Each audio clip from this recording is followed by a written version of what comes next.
Well, Sabres win streak has hit 3 following yesterday's win over New Jersey. They'll be back in action tomorrow night when they host Columbus. One note, though, from yesterday, Tage Thompson left early following a hit to the head by New Jersey's Stefan Nason.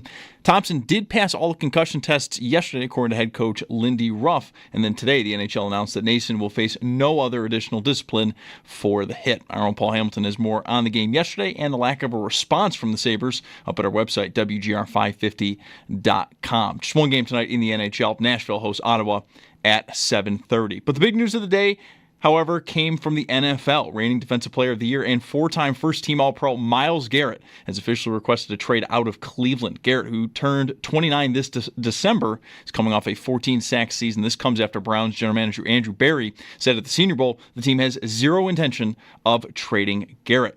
The Jaguars have hired an executive vice president of football operations. It is NFL Hall of Famer Tony Baselli. Baltimore signs offense coordinator Todd Monken to a 2-year extension. And if you didn't miss it yesterday, the Raiders are bringing in Chip Kelly to be the team's offensive coordinator. Kelly was last in the NFL in 2016. He was the 49ers head coach, and since then has been in college from 2018 to 2023. He was UCLA's head coach, and last year served as Ohio State's offensive coordinator. It's Paddock Chevrolet Sports Update. Kickoff 2025 of the new Chevy from Paddock. I'm Zach Jones for WGR Sports Radio 550.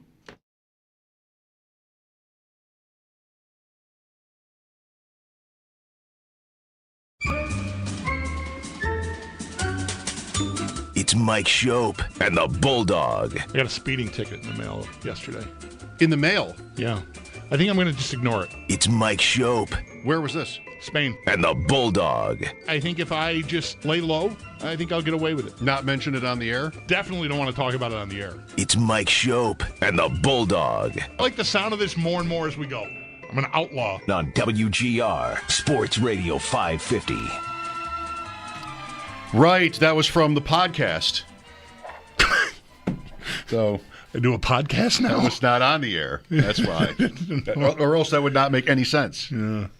I've not crumbled that up and thrown it away. It's still, it's in an area of the house that I would consider potentially actionable. It's somewhere where one day I may just look at it and go like, all right, what do I got to do here? Is it in a bowl of mail? No. Do you have a bowl? You have a mail bowl? A dish? A mail dish? Where does the mail go? The mail usually there's front door foyer. There's an old ice box right there in the foyer that keeps. There's some baking stuff in there, but it's it's a big object. The mail goes on top of there, like that. There's a I don't know what this is called. I learned what a credenza was, recently on this show. But have you forgotten since? No, I think I got that. I have. I don't know what. We've got something hanging on the wall that has a mirror on it and a bunch of slots, and keys hang on it. It's just like a thing you have near your door to keep your wallet and stuff. Anyway, and this icebox thing is right there, so that's where the mail goes usually. This piece of mail With some baking equipment. right. The equipment, it's flour, big bags of flour and sugar are sort of kept in this icebox. Mm-hmm. And brought out when needed. I've been to your house. Yeah, okay. I don't even know any of this. All right. Anyway, this piece of mail is in a slot where I'm in every day. Like my wallet and my keys and cash are kind of right around there. It's there, not in a pile. Because if in a pile, it'd get lost and I would never pay it. And then 10 years from now, I'm going to try to go rent a car in Spain and I'm going to be in handcuffs and that would be bad. Yes. So for now, it's still where I look at it and think, I should maybe do something about that. I don't know. I haven't ruled it out. It's still possible that I'm going to scan the QR code and send 50 euros to Spain. Esposas, by the way, is the word you might come to know someday. That's handcuffs in Spanish. Okay, Esposas. Good to know. Yeah. I keep all that stuff, my wallet sometimes, my keys, my little key fob for work, on a stack of gift cards. Unused gift cards. Okay. Yeah, we have a stack of those. I mean, too. There have to be a few that are 10 years expired. Because only recently did I start, again, carrying a wallet. And I've got some number of credit cards and gift cards and insurance cards, things like that. But you can't fit them all in there. So I've got a pile. I've got 2 or 3 piles in different areas of the house of gift cards. I'm very grateful for them. Never think to look and correlate. Maybe I should go to this restaurant or this store because and then I got to find out if it's still good if the date on it is 2018. Like I got to find out, can I still use this to an embarrassing extent? One is worth like $330. We had that from a furniture place. Like at some point we bought a bed and a part of the enticement was, we'll give you a $350 future credit towards something else. What a scam. And we both said, oh sure, well we could definitely put that towards a new recliner, a chair for something, and we never went and looked, and it's probably going on 5 years now since we did that. So I have no idea if that's still good or not. Wow. Listen to these two entitled snobs. They can't even be brought to spend their free money.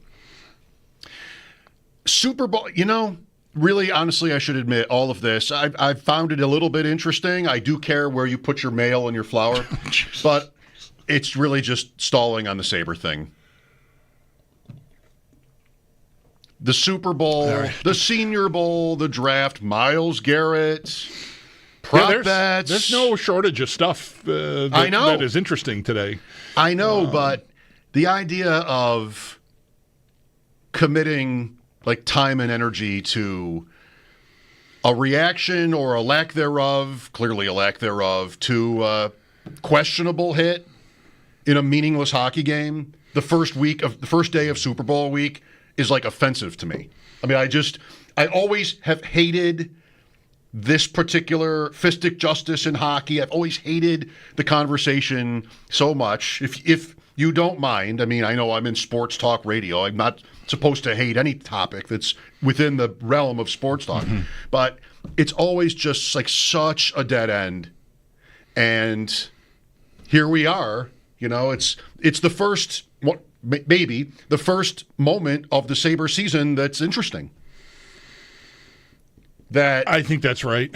That, teammates, leaders on the ice, when Thompson went down, skated around in circles and pretended like they didn't know what to do. Yeah. Not everybody's going to see it happen. It's usually close, whether it's dirty. You see a guy go down in an NHL game on a hit like that, always. Does that guy get jumped? Always. Yes. Always. Right.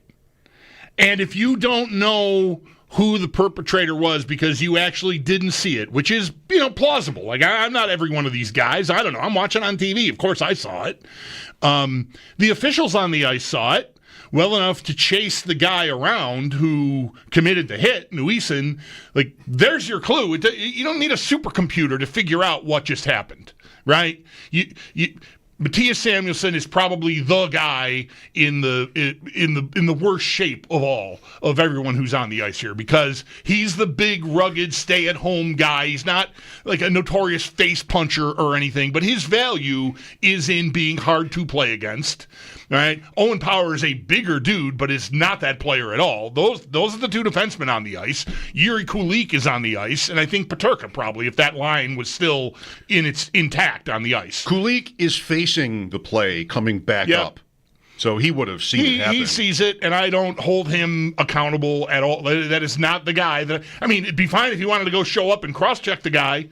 I don't think you need to be the toughest guy in the world to just show up. That's all you're really looking for, right? The opportunity to teach this guy a lesson or anything is probably not going to be there. But you have to show up and raise the ruckus. Even if you don't mean it.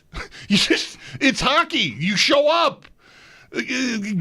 Star player on the ice, helmet kicked to the side, linesman chasing this guy around. You're Matthias Samuelsson. The alarm should go off. You don't need to have set a notification on your phone to tell you who did this. The guy's skating right by you, and the linesmen are making sure to get in between him and you.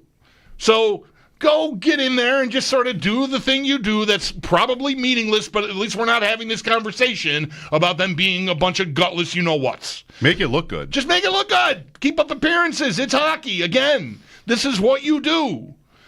Now more than ever, even. I think the league has gone so completely sideways that perfectly clean legal hits get met with multiple teammates sometimes jumping the guy who laid the hit. That's right. And this wasn't anywhere close to a legal hit.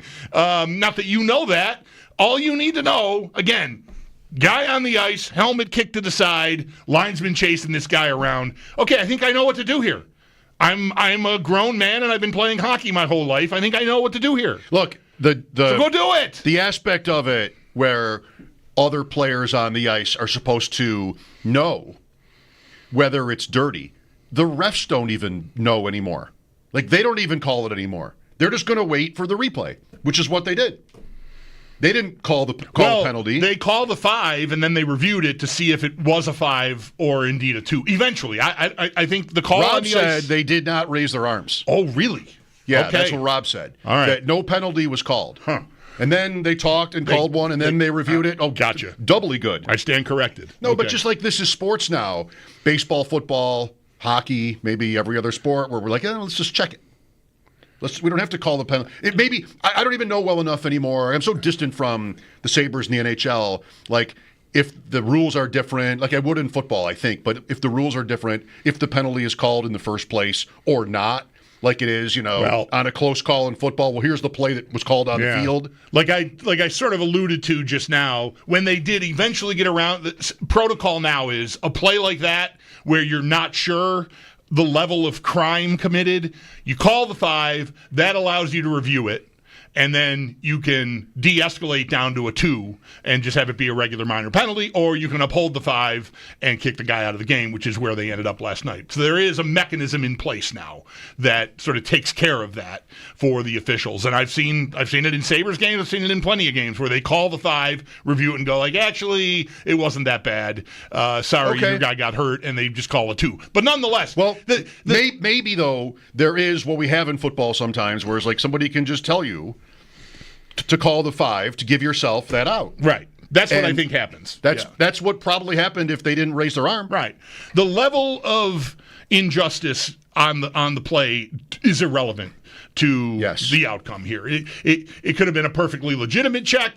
It could have been the dirtiest hit you've ever seen. It doesn't matter if you saw it or not. Again, the action is dude on the ice, face down, helmet rolling around. Star player. And the linesmen are, they're the most aggressive people on the ice in the aftermath of the play. Are the linesmen trying to make sure that someone on the Sabres doesn't go cross-check Noeson in the face. And they had nothing to worry about. No. Like the linesmen almost look like, you're really not going to make this hard for me? Right. They're just standing there with the Devils guys in between them, and they're just talking.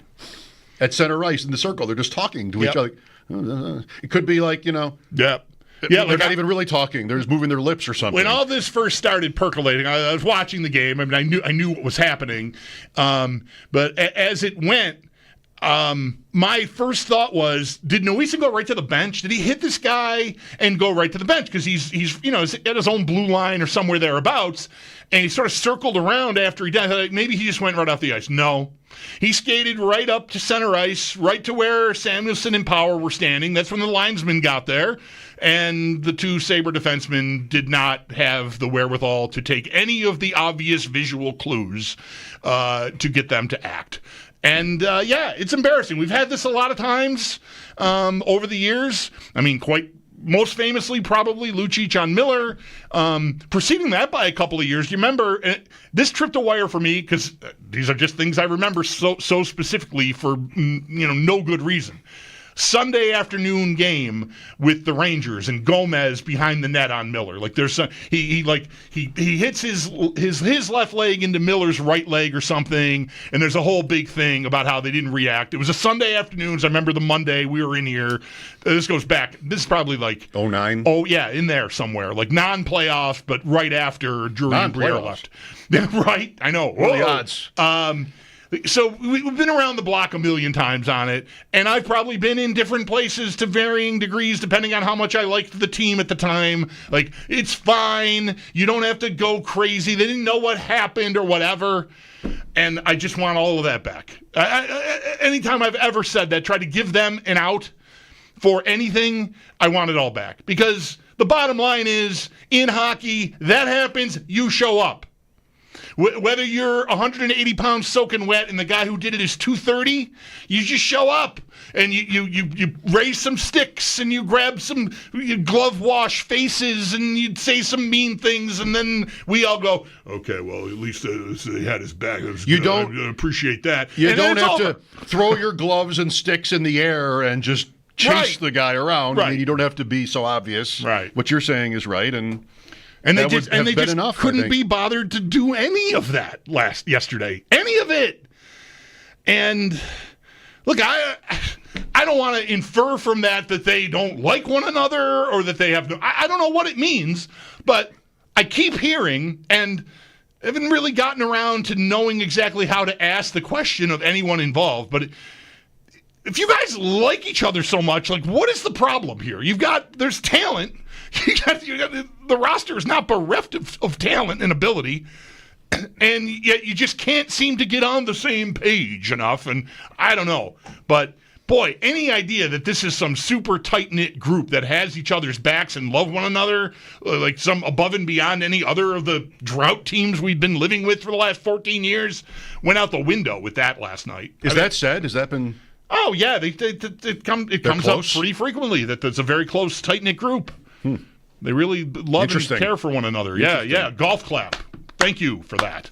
How about the excuse that we didn't want to take a penalty? Come on. You're worried about a cross-check. It's a crime against hockey. What happened? You're worried about a... Yeah. What? Tell me. Break it down for me, hockey players. Break down the win probability for me with a 2-goal lead in the third period if you get a minor. On top of whatever they're getting. And they already have. Yeah, I mean, you don't know what they're getting, but still, right. Okay. If you don't have to even... the point isn't to, like, process it. It's a reaction thing. That's right. And to think, like, somebody's worried about a minor, what is the win probability change with that minor? It's pretty small. I don't think it would be fair to mention where they are in the standings. Like, to me, that's not relevant to the players. You want the players to be giving their all at all times, and that's what would happen in almost every instance if they were.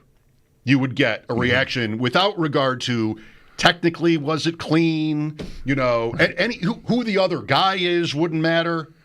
You just go take it. I think it's the kind of a situation, all due respect, like I'm also not of the mind of like, you're X points out of a wild card spot. Your season is circling the drain. What do you do? They're competing. They're out there. They're playing a hockey game. Doesn't matter. And they want to try to win the hockey game at the level best they can. But again, back to what happens in hockey. Like, you must be the most level-headed competitors ever if you are in that moment processing everything I've said already 10 times. Thompson face down on the ice, the helmet rolling around, the linesman chasing this guy around. You're going, well, it's 4-2. I know. Or whatever the score is at the the visceral reaction of a competitor is your dude is face down and his helmet's rolling around and the linesmen are chasing the guy clearly who did this. So go do something. Again, just show up and just sort of be annoyed. If the rule that's it. If the rule were to, like, whatever, touch somebody, cross-check, push 10 games, if you got 10 games in the NHL for whatever sort of like a milder response to that would be, I'll listen to that. 10 games, I'll listen to that. But maybe this isn't, I'm computing just in these quick seconds whether my response to this situation would cost me a 10-game suspension without pay. I'll listen to that. A cross-checking penalty? A minor penalty? In game 52? When you're 1% to make the playoffs? Mm-hmm. There, I just did it, but shouldn't have been. That's not really fair to make that part of it. Where they are in the standings should not be part of it.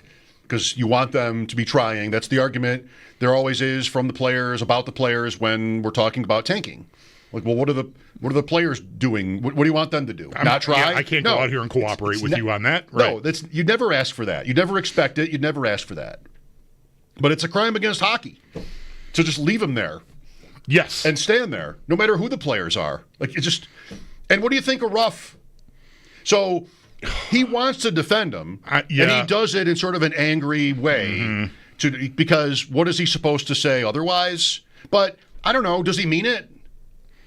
What happened to Lindy Ruff if he meant it? I want to say I hope not. I mean, I don't know. A part of me, I watch, because, something like this happens, you're watching everything, right? And I often will watch Lindy, and I did this with Granato and everybody on the way through, but I'll often, the game ends, here comes the social media feed of the post-game scrum, fine, I'm here, I'll watch it.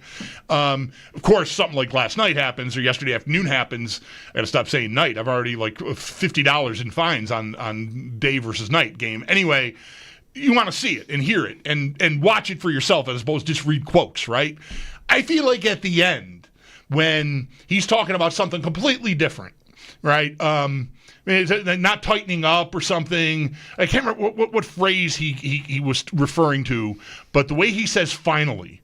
We're finally making progress in this. Whether it's getting tight at the end with a lead or whatever it was. Finally. And there's a palpable anger that I don't want to assume it's transference of frustration about the thing with the, not responding to the hit, but he sounded mad at his team the way he emphasized, we finally have figured out how to do this one thing we've been harping on since September or something. I don't know. What pass would you give a coach of a team who goes 50 games before they're bonded? Why is the coach not responsible for that? A lot of things coaches say, they think they are sort of deflecting blame or criticism, but really a lot of these areas are areas where it really should be their responsibility in the first place. How good a job is a coach doing if the team isn't together? Or if the team can't figure out how to, what does that say about you? I think you're trying to get across that I'm doing what I think is my best and it's not working. But anything you say like that is too specific and too damning. So you get things like that maybe. Right. But I have no sympathy for a coach who, 14-year playoff drought, he's heralded returning to the organization in the area, and we're into February now and we figured out how to try. What does that say about the job performance, Man. So I don't know. For him, he's at the point of attack in both of these other instances that I referred to. This Gomez on Miller thing from whenever that was, 08 or 09. Of course, the famous thing in Boston with Lucic and Miller. That's Lindy. That's all Lindy. And to varying degrees. I don't know. There's a narrative out there that that day in Boston, that was it for that group. That was it. They're heartless. Everyone knows it. It's on display now, and good luck running away from it. And then, a few weeks later, Paul Gaustad fights Milan Lucic, and you're like, okay, that I still don't feel good, but okay. And I don't know, he just has got to have some kind of I don't know, the recall of this sort of subject coming up again on his watch. It's just got to be infuriating because, again, it's just not a complicated situation at all. It's an instinct. Yes. Yes. It might not say anything about the team. It might say things about the players, which are not the whole team. Guys on the bench jumped up. Yep. Was it Tuck maybe? I saw whoever's in the middle of the bench jumps up immediately, giving you the impression maybe they were ready to take somebody on, but they're on the bench. Right. I wouldn't have minded if the guy comes off the bench. There's your suspension. Right. So I get why you don't see that anymore. Right. But are we going to just let this happen? But again, or no? if you again are Samuelson in power, if you are completely oblivious to what has happened, even with the visual clues that I'm talking about, Thompson on the ice face down, the helmet rolling around, the linesman chasing the perpetrator around, I think all I got to do is look to your bench. Ask Alex Tuck. He's going to tell you it was 11 or whatever the hell number Noeson is wearing. That's it. You're home. If you have the desire and know that how you're supposed to behave in that situation, to find the solution is not difficult. Okay. So, again, the idea of nobody saw it is just, to me, not defensible. Yeah, there were some really interesting quotes. They were confused. Was that Darlene's word? confusion. Somebody's word was confusion. Like, what's so confusing about this? The thing that's ever confusing about those moments in the NHL, which a lot of them do kind of seem like just, all right, whatever, let's get through this, is whether the hit was clean. That's really hard. It's kind of a little bit hard on this play. Like, yes, it's up. It's the kind of thing that gets called now, and that's, I think, a good thing. It's not like he takes this long run at him or anything like that. I mean, guys are moving. It's really fast. I can appreciate that. Boom.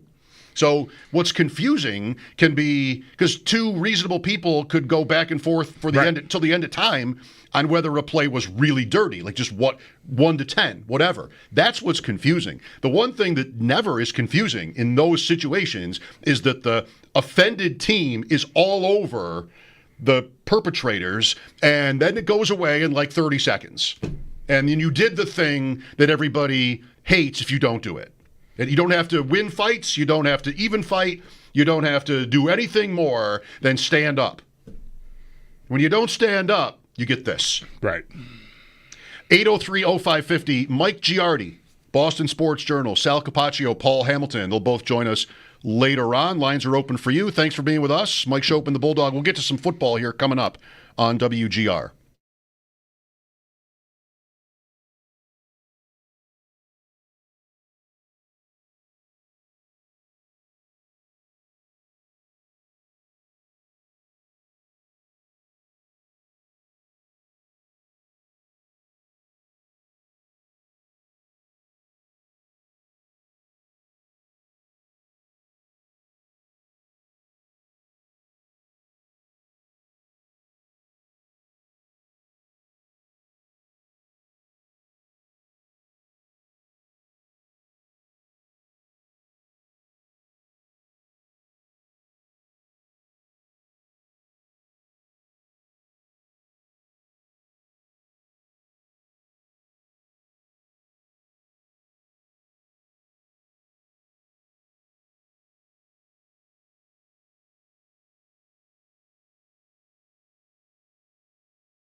I take some responsibility for that. I didn't really know what happened or who did it. Yeah, it's bullshit too, and the guy gets kicked out, so you can't respond afterwards. So yeah, I do think, myself included, there needs to definitely do something about it. I think there was a lot of confusion and stuff going on, but yeah.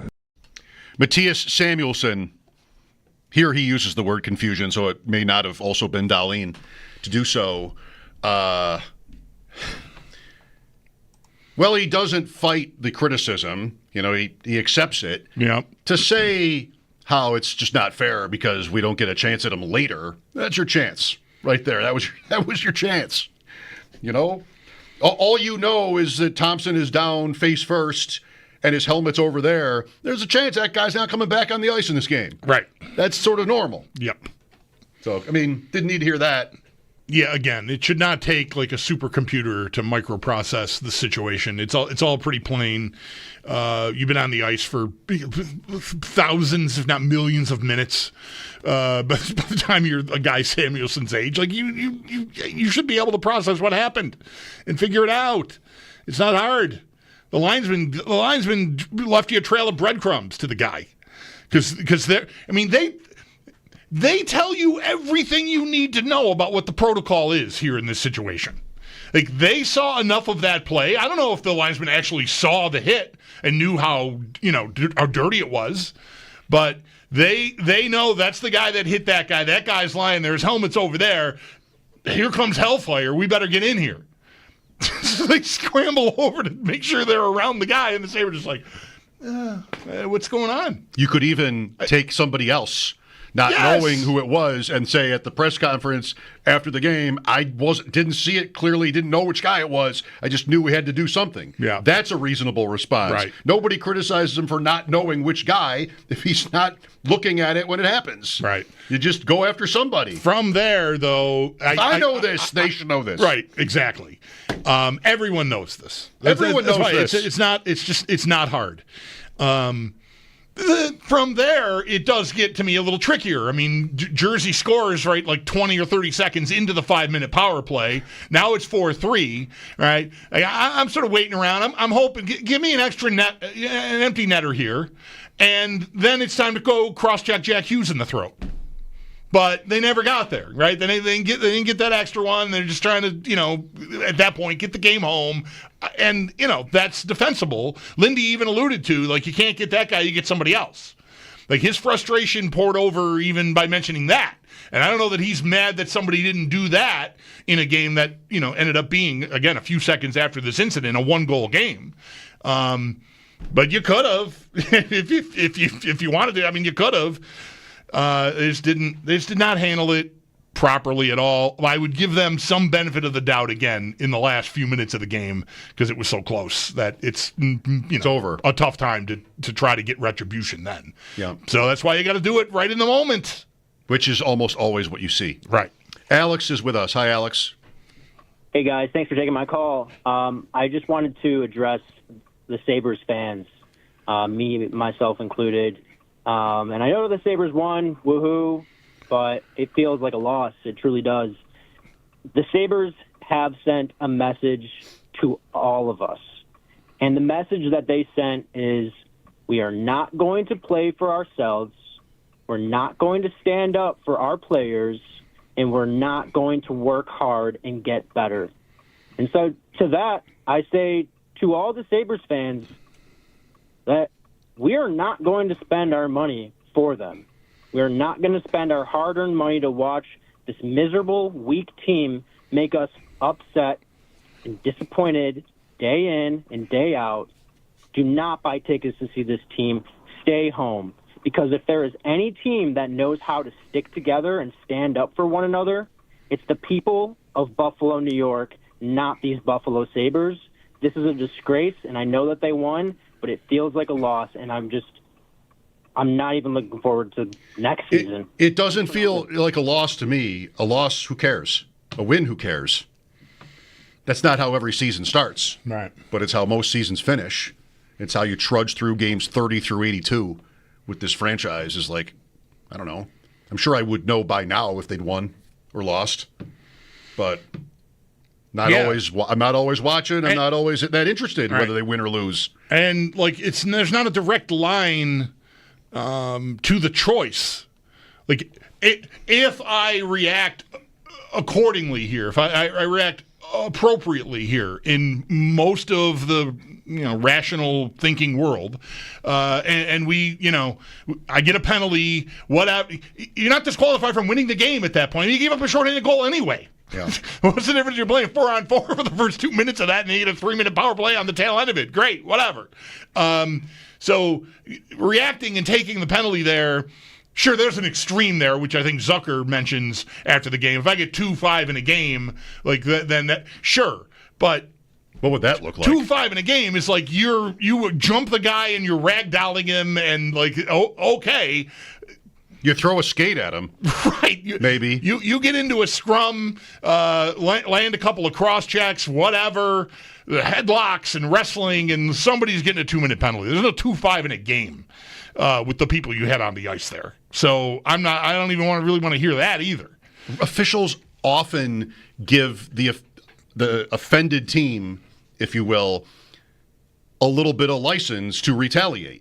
I was at a game earlier this year where I was surprised that there was a hit and the normally obligatory response occurred, and that player did get a roughing penalty, like on his own, not just with the other guy. Right. I was kind of impressed with that because I've wondered about that for many years. Like, okay, well, we understand with this sport, you have to do something, but, you're often kind of allowed to. And there's like a compromise, just like any official in any sport. You sort of try to figure out what's fair at the end of it. So 2-5 in a game, he's throwing a skate. He's taking it off, and they're letting him do it, and he's firing it. And that's what would it be unless somebody's going with you? That's the only way that would happen, probably, unless it got insane, is if somebody's going with you. Nobody needed that. No. Zucker's been in the league a long time. That's right. That's another lame excuse. Nobody needed just nonsense, a brawl. We've already said it 4 times. Everybody said it 4 times. Or 40. Everyone knows what should be done in that moment. Yes. Except the people who are on the... Well, I think they know. They know, too. They chose not to do it, which is why it's so upsetting. Because you're left to wonder, why? How bad is it? Don't we heard stories over the years of guys doing that for one another, even if they hated each other? Like, that's hockey. You're on the same team. It's not hard. Anthony's next. Hello. Hey, guys. So that last caller, I think what he was trying to get at was the fact that the players seem like they're a bunch of individuals. They don't play for themselves. They kind of play for their numbers. They kind of play for themselves and get me through the season, get me out of the contract so I can move on. And, for me, playing hockey growing up, I'll tell you, I just what Zucker said about the best thing to do is to do nothing. I don't even care to watch that guy play a hockey game again, because for a fact if that ever came up, he's going to shrug his shoulders and say, "Oh well, we just got to get a penalty and we got to score a goal so we can win a game." Well, that would make sense if these guys were actually a contender. They're not even contending for a playoff spot. And this guy's going to say, the best thing to do is to get the win. I mean, for me, if Zucker was in that situation and the roles reversed where Thompson was not the guy who got hit and it was Zucker, he would want somebody to stick up for him, especially when you're a team. Yeah. That is the concept of a team, playing for each other. And the fact that he can't even get past that, it's just, for me, that was a real struggle. And, yeah, I understand. Listen, I don't, I guess I want to offer some defense of an explanation being offered there by a guy on the team who's, on the team. He could have spoken more plainly about the situation, and I might guess more honestly about the situation, but he's being a teammate of the guys he's on the team with by saying what he said last night. You know what I mean? Like he's Stick left together. Yeah, he's left having to talk about something that everyone knows what the answers are. You've been given the answers to the test way ahead of time. You got a lifetime of watching and playing hockey. You know the answers to this test. But he's got to tell you, no, it's not A, it's B, because he's on a team that just handled that situation that way. And I know in a certain way you're going to say that's not leadership. Leadership would have been him standing there saying this is BS, and we would have never been like this in Pittsburgh or Minnesota or anywhere else I've ever been, and I'm embarrassed and whatever. And we'd all be lauding him as a hero, but he would have maybe carved himself a way out of town with that. So he's also trying to keep the group they know there's nothing worse than being emasculated like that in front of how many people were at the game, how many people were watching, whatever, tens of thousands of people watching this event, and you're on the ice and are entirely emasculated in the worst way possible by not reacting to that. And now you got to answer questions about it. If you're the guy on the team that is saying, yeah, we're a bunch of you-know-whats, P words, that's bad too. That's bad too. Yeah. Maybe they need to hear it. But in that moment, I can defend Zucker just sort of. What happened. It's over. It was embarrassing. There's no denying it. Him adding to it by saying how embarrassing it was isn't going to help anything. Not that his comments really help at all, but it's just a tough spot is all I'm saying. I agree. Mike Giardi, Boston Sports Journal, coming up at 4. We'll get to some football, Super Bowl, and beyond. Sal Capaccio later as well. Paul Hamilton will get back to the Sabres before that, but then certainly with Paul late in the show. Mike Schopp and the Bulldog, thanks for listening. This is WGR.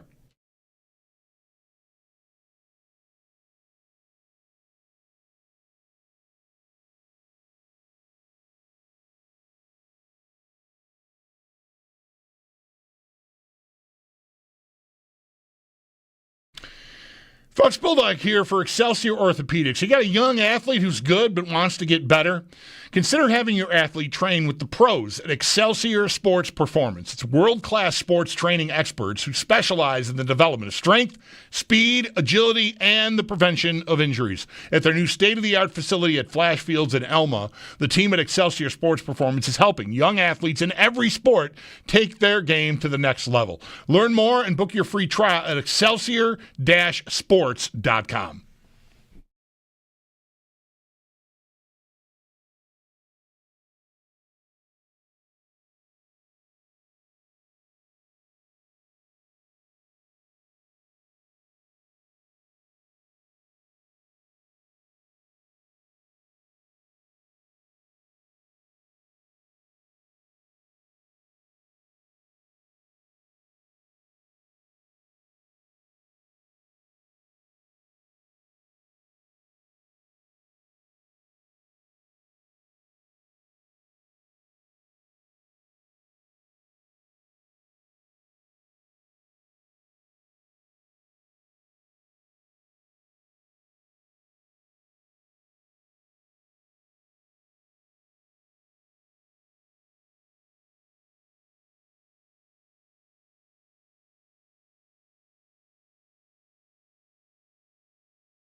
Get some football here. It is Super Bowl week. What a gut punch reading the tweets from so many people we know down there. Oh. I'm not even sure we were going. Like, we were talking about it. Hopefully we weren't going to make history by being the first local team. Yeah, I know we didn't have airline tickets on our phones yet, but I was assuming we were going and was very excited about it, and yet you couldn't be more right. Our buddy, Sigmund Bloom, with the hey, off the beaten track, you want to get away from the French Quarter, like, I'm your guy, live music recs coming as the week gets going, and I'm just like, oh, come on, dude. He would have been glued to you. Yeah. You would have been glued to Sig. I would have been glued to him. In fact, I saw that one morning. My wife had just come home from work because I was up having my coffee. She's working overnights, and so she comes in and sits down on the couch next to me while I'm having my coffee, and I'm scrolling, and I saw this tweet from Sigmund, and I made a sound. I said, oh, you got to read this. This is a guy who performed the marriage ceremony for our friend Matt, and she's known Matt much longer than me. I know Matt through my wife and her family. So I'm like, this guy is, he's family twice removed here practically, and is offering up, tour guide for New Orleans, and I'm dying over here because we're not going. Then Tyler Dunn jumps in and, where do you think we should go, Sig? And then Costos is there with how he's the best sandwich he's ever had, and I'm just, drowning in sorrows reading it. Yeah. That was starting to hurt. It's going to be a tough week. Maybe I'm glad for this Sabre thing, actually. On a subconscious level, I'm happy for it. It is some level of diversion, that's for sure. I don't have to face the French Quarter tweets so directly. The sun, it's basically like the sun right now in my eyes. Jim is next. Hello, Jim. Good afternoon, guys. I watched the game yesterday. I watched your replay last night. And, all I heard in the post-game interviews were excuses from guys like Samuelson, who's wearing an A, and Darlene, who's wearing a C, about, it can't happen. It's something we got to work about, work on. And you can't work on guts or heart. I mean, this team lost 13 or 14 games earlier this year. Where was their concern about working on heart and guts back then? This 2 points now, they can sell it to you that we got the win. The reality is they're going to lose the next 3 or 4. That's just the way this team does things. And these 2 points aren't going to mean anything. And all they're doing is establishing a mindset, or if to use a Bills term, a culture, where you're never going to get anybody that wants to come here. From what I heard, Rob Ray spent on 45 minutes or an hour talking to this team on Friday about the importance of having your teams back and sticking up for each other. Right. Wow. And that went in one ear and out the other. And I get it. Today's athletes are different. I'm old school. When you had your guys back. Now it's a me world, and they're only worried about me. I don't want to get hurt. I want to get paid. And but Jim, again, do you ever watch an NHL game where you don't see, or where you see what the Sabres didn't do? Like, it does not happen. In the years in a quarter of the way through the 21st century. It happens every time in hockey. It happened twice more yesterday. I'm watching the Rangers in Vegas later on, and there's a big hit there, clean hit, as a matter of fact, and squaring off at center ice. I don't know if the Vegas players saw it happen or knew who to go after. They figured it out. Guy on the ice, who's the closest guy nearby? Let's go. It's party time. And there's another game I was also just zipping through where it happens every night. The only thing that would have been worse is if it happened on Rob's night. Right, instead it's one game removed from Rob's night. One game removed. Right. Holy cow, this team. The Sabres are home to Columbus tomorrow. You can't know if they're going to lose. I get the sentiment, but how in a row. The point really is that they're dead. It's not whether they'll lose tomorrow. It's that they're dead. It will take a miracle. It will take, try to be a little fair. Although I think all this is fair, but a little positive. It'll take a miracle along the lines of the last Sabres team to make the playoffs. Right. Which was in 2011, and they were seemingly dead, and they won like crazy and made it. Yeah. Barely. And lost. Well, I'm going to want to look at that again. Like 24-4 or something is what I have in my head for like the close to the last 30 games or something that year. Maybe it wasn't quite that long, but it was a bonkers run they went on to get in. Yeah. So they're home tomorrow to Columbus, then off until Saturday when they're in Nashville, and then off for 2 weeks for the Four Nations tournament, and the whole league is off for a couple weeks there. So it's Tuesday, tomorrow, Saturday in Nashville, and then 2 weeks from Saturday, they return home against the Rangers. You know what else is getting bumped for hockey? Super Bowl trivia. Force some of that in. I got a good one for you. All right. I got 2 good ones for you. In fact, part of my motivation in reaching out to Sal today, so like Sal, the Bills are done, and he's not going to be on like 4 days a week now like he was during the season.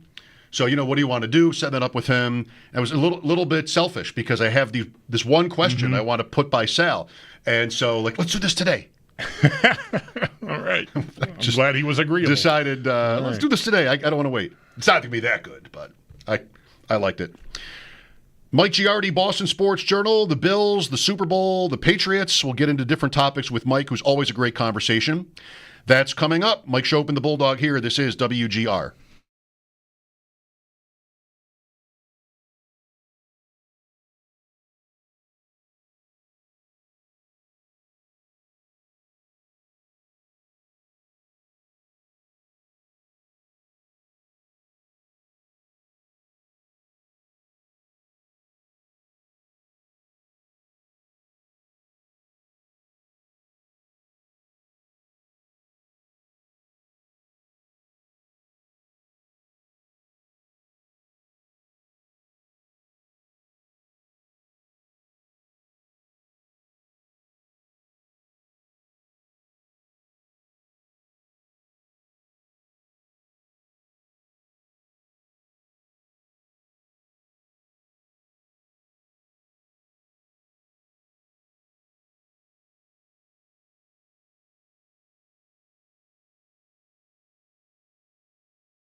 The Sabres' current win streak has hit 3 following yesterday's win over New Jersey. They'll be back at it tomorrow night against Columbus. One note from yesterday, though. Tage Thompson left early following a hit to the head by New Jersey's Stefan Nason. Thompson did pass all concussion tests yesterday, according to head coach Lindy Ruff. And today, the NHL announced that Nason would face no additional discipline for this hit. Our own Paul Hamilton has more on the game yesterday and the lack of a response from the Sabres up at our website, WGR550.com. Around the NHL, though, tonight, just one game. Nashville hosts Ottawa at 7:30. But the big news of the day is coming in the NFL. Reigning Defensive Player of the Year and 4-time first-team All-Pro Myles Garrett has officially requested a trade out of Cleveland. Garrett, who turned 29 in December, is coming off a 14-sack season, and this comes after Browns general manager Andrew Berry said at the Senior Bowl they had zero intentions of trading Garrett. Other news around the NFL, the Jaguars are hiring NFL Hall of Famer Tony Boselli to be the team's executive VP of football operations. Baltimore has signed offensive coordinator Todd Monken to a 2-year extension, and the Texans are hiring Rams tight ends coach and passing game coordinator Nick Caley to be their OC. That's your Paddock Chevrolet Sports Update. Kickoff 2025 of the new Chevy from Paddock. I'm Zach Jones for WGR Sports Radio 550.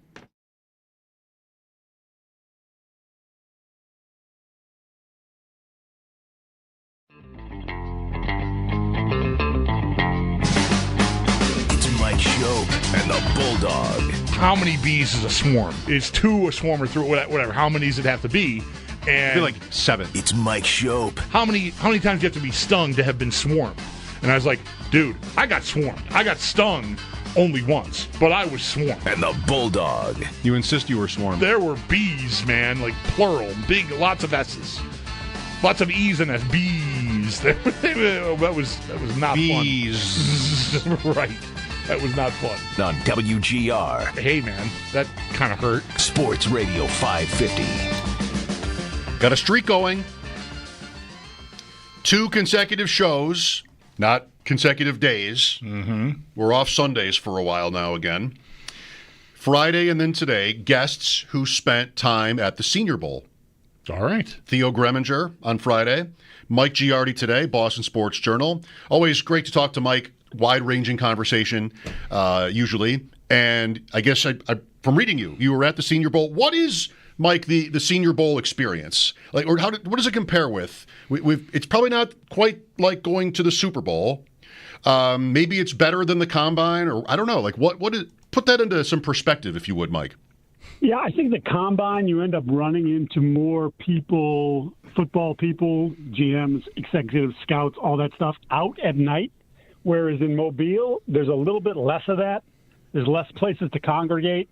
Teams come down there, tend to do their business a little bit. They're kind of in and out, to a certain degree. Speed dating with the prospects. Multiple interviews, and they, like literally the Senior Bowl staff has to coordinate the interviews because it's like 4 at a time to different places. And the Rams kept screwing it up this year because they only sent 2 people down, and you can't interview 4 people with 2 guys. Like, it was the whole thing. But like generally, and it used to be in the past, the Senior Bowl, you used to be able to go anywhere you wanted in the stadium. And so, if I wanted to stroll up to Mike Vrabel and sit down next to him, I mean, he might throw me over the side of the stadium, but like I could attempt to do that.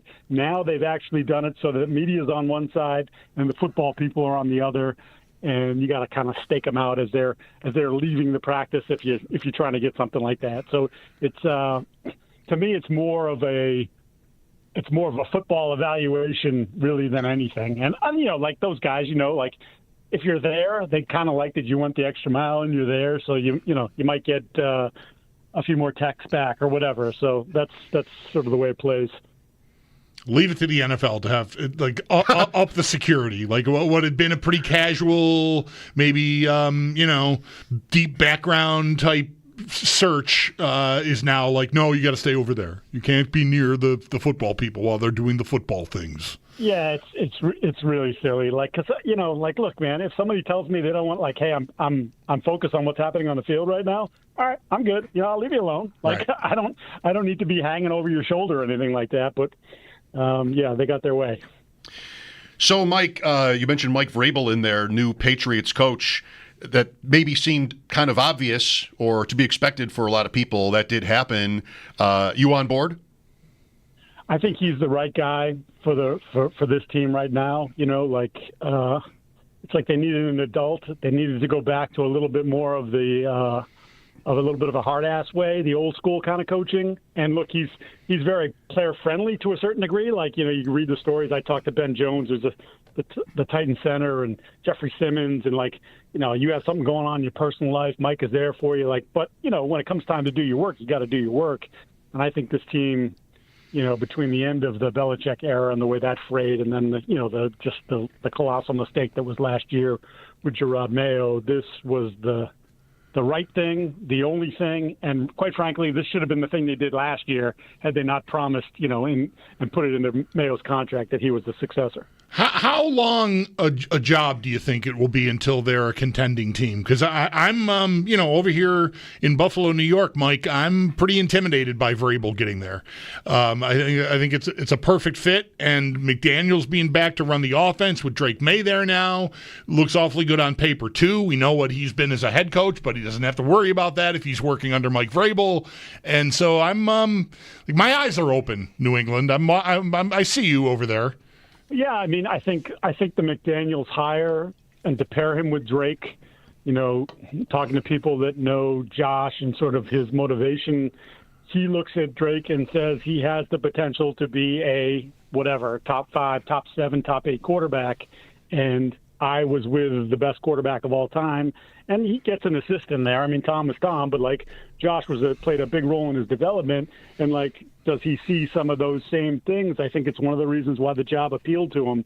So there's that part of it. Now, the way they've constructed their offensive staff, it's not as cohesive as I would like it to be, but when you consider Vrabel's past history with the OC, it's the LaFleur, which he actually was going to fire LaFleur, at least that's the word on the street, and then LaFleur gets the Green Bay job anyway. And then Arthur Smith, which was great for 2 years, and they reached their height from an offense and what they got out of Ryan Tannehill. And then it was Todd Downing, who was actually joining the Patriots staff as a wide receiver coach, and then Tim Kelly, like a lot of first-time offensive coordinators, and the word of the street is that Vrabel felt a little bit scarred by that and wanted some experience. So he gets Josh, but he's put a lot of his guys with Josh. So I'm curious to see how that plays out. I think the other part here is to what you were saying about I'd be leery of them. I would be. I just wonder the roster needs a lot of help. Right. I look at the roster and I say to myself, if you turned over 20 to 25 guys this offseason, like you should, and then maybe that's too much to do in one offseason, but like, I kind of go back to 2001. Belichick that was his year 2 on the job. They signed 17 free agents. None of them were, high-priced, big-name guys. It was the Mike Vrabel. It was Mike Compton, who was an offensive lineman. It was David Patton. It was Brian Cox. And they got contributions from all those guys and sort of built up the middle class and turned the roster over. And then, of course, the 6th-round pick, 199 overall, turned out to be, a dude at quarterback, and they won a Super Bowl that year. I'm not saying they're going to do that this year, but like that's the way I look at the roster. Like, I know they're going to take big swings, but if they're smart, they're also going to take a lot of those like mid-level guys and just try to build it up, like sort of like Washington did this year. Like they didn't go crazy with some of their spending, but they found a lot of guys that contributed to them winning this year. Plus the coaching credibility upgrade there that you would like to think New England will also enjoy, as you've described. Mike Giardi, our guest from the Boston Sports Journal. Any clarity, recognizing still how early it is, on what you think might happen with the top 4 picks? So I think that Tennessee is more likely to pick Abdul Carter or Travis Henry than they are to pick a quarterback there. And I think the for sale sign is up on that pick. I think they're willing to. They looked at this quarterback class, and at this point, I don't think a lot of people are in the league very impressed with it. So I don't know that they're going to get the haul that, say, Chicago got a couple years ago when they traded the pick to Carolina that turned out to be Bryce Young, which was like an absurd amount of dudes. But there's still value there, and there's some team that may look at it, at least whether it's for a quarterback or whether it is to go up to get to one of the 2 guys that I mentioned. I think there's a definite feeling that there's not a ton of blue chip guys, and and this has sort of become the theme lately, that the strength of the draft is between 20 and 65. So, there's a lot of guys that are probably graded the same way, and then it's just, well, how do you view them? Do they work in your system better than they might work in, say, Buffalo's system, or how they'd work in the Jets system? But there's definitely sort of that void, like there's a lot of good good like B plus players, but there's not a lot of A plus A guys in this draft. So then, we had that Week 18 game where New England squandered by winning the number 1 overall pick. And, at least it was maybe a year where the charts are going to be the charts, right? But maybe it was a year where it wouldn't be too penal, especially if you're not in the quarterback market. Well, I would still say that Buffalo did a better job of out-tanking the Patriots in that game. And hats tip to Sean McDermott and the crew for managing the game in such a manner. Because, look, I said it before the game even happened. If I'm Buffalo, I want the Patriots to win. I don't want them to have the first pick. I don't look, if they trade it and they don't get, say they just get one extra first, or even if it's a 1 and a 2, and you move back 6 spots or whatever, I don't want to give them more cracks at the, dart throws. Maybe they hit one. Maybe they find, the guy that wasn't supposed to be a blue chipper and they find that dude. And then, oh, crap, we got to play this guy. No, I thought it was genius. I don't know if they'll admit that that's what they did, but I kind of felt like they did that. And the Patriots, who knows what was going on there, whether they were told to lose the game or not. But, and then they did either not play guys or quickly sit guys down like Drake May. But, I thought the Bills did a terrific job of out-tanking the Pats that day. We did talk that week, and May starting and leaving the game almost as quickly as Allen did was interesting. Do you think Melton played because they were thinking about losing? Did they not expect him to do so well? Because that makes sense to me. Yeah, I don't think they expected him to do that well. I don't think anybody expected him to do that well. And to his credit, I think granted it was against backups, but that showed some good growth from him and the guy that we saw in the summertime, and certainly the guy that we saw coming out of college.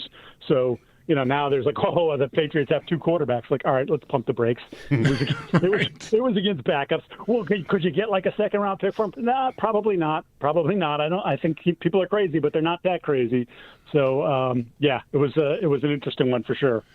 Recognizing that we've got months to go here, so it's very early in the process. Is there a favorite idea in your view for what the Patriots and what Patriots fans should be hoping for out of this draft? Even though they're not up top, maybe still somebody will fall in love with one of the QBs and you can get paid to move out of there. What's your favorite scenario at this point, Mike? The favorite one would be if somehow Abdul Carter ends up in their lap at 4, which again, I think I'm having a hard time figuring a way that works. Although there have been some talks about his personality, and it's he doesn't have any all these bad things on his past track record. It's just I've heard some rumblings about sort of the kind of dude he is. So you're gonna have to interview him and do all that stuff. But from a sheer talent perspective, he fits with what Mike would want to do. I mean, he fits what pretty much anybody would want to do. But He's that kind of guy on the outside.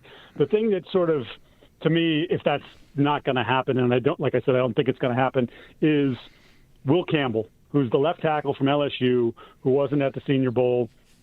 He's been a day one starter at LSU. He's been the left tackle since day one. We know the competition. Georgia's defenses over the years have been loaded, Bama, etc. He's got short arms. We don't know how short they are just yet. We'll find that out at the Combine. And I've kind of looked into Vrabel's past history with the tackles, and he hasn't had short arm tackles. So I don't. If maybe his arms are 33 inches long as opposed to 32 and change or whatever, maybe that's a game changer because he can play. You watch him and you're that dude can play. But then Vrabel's second to last year in Tennessee, or was it his last year? Peter Skoronski was their pick at 11 overall. He was a left tackle at Northwestern. Short arms. He ends up as a guard, and he's a damn good guard. He's a Pro Bowl level guard, But that's the Patriots need a tackle. So if Will Campbell turned out to have enough length there that they said, yes, he's our left tackle, and they were right, then that would be the ideal thing. Wow. Welcome to draft season. Short arm tackle, bump him inside, play him at guard. Let's go. We all know that. We all know it. Small hands, short arms, wingspans, motor. Cone. Yeah, it's just, God, just plug in the tape sometimes. The guy's good. Just, figure it out. That's right. Mike, what did you think of the AFC Championship game? I was disappointed for you guys. And nothing against Kansas City. Obviously, they're on a great run, and there's a lot of great players over there, and we know what Andy's capable of.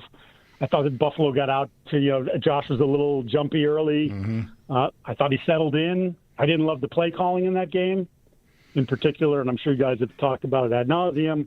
But like the tush push thing, which you were good at, you weren't good at that day, stop doing it, And you saw, Andy get Pat out on those 3rd and 4th downs, get him out outside the pocket, some play action stuff, and whether it was a keeper or, the quick little throw, the one to P. Ryan there to end the game. Like, I wanted to see a little bit more of that in those spots.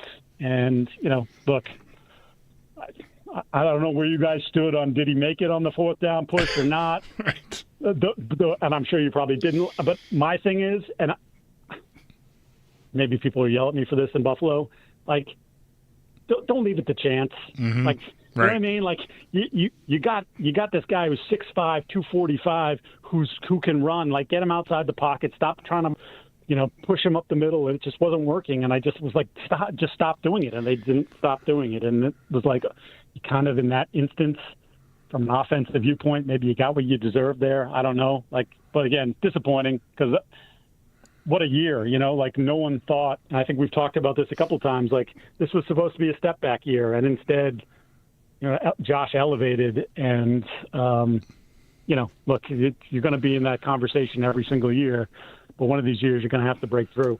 Right, and it just gets harder now. I mean, I don't know for the players, for the organization, for the coaches.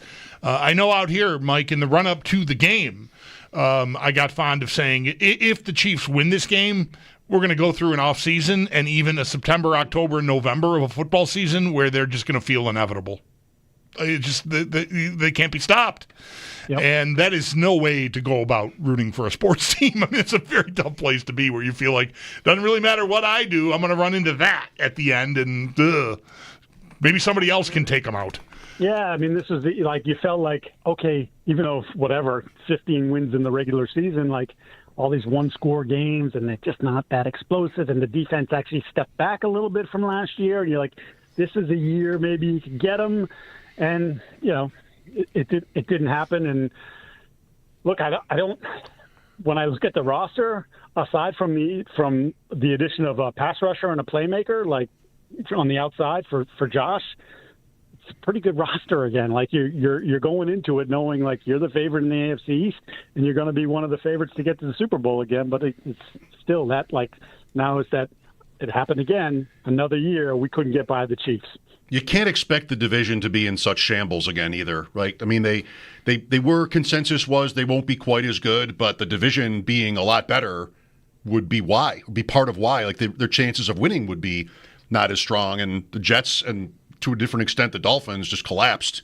So walk on in. I don't think, Mike, your point about the the play calling or the results in that game would be seen as controversial here. I mean, my thing was, much like what you said, 4th and short, like you get into that spot. You get into that spot because on 3rd and 3, you're throwing to the line of scrimmage. And on 2nd and 8 or 2nd and 5, everything was short. They went through most of that second half without throwing any passes past the line of scrimmage. So that's the whole argument for, passing league and getting the ball down the field rather than being more based on running and efficiency. Because if you're that way, and the Bills really were, for much of the season, by the way, it was not like it was that different in the playoffs, but you just have to be so fine, and in that game they weren't quite. Yeah, and doesn't that then lend to and you'll be talking about it, sure, ad nauseum going into free agency, and then depending on what happens in free agency into the draft, like, yeah, they traded Stephon and it was the right thing to do, right? And they exceeded expectations offensively, but they need a dude. Yep. And maybe he doesn't have to be the A+ player and the guy that T.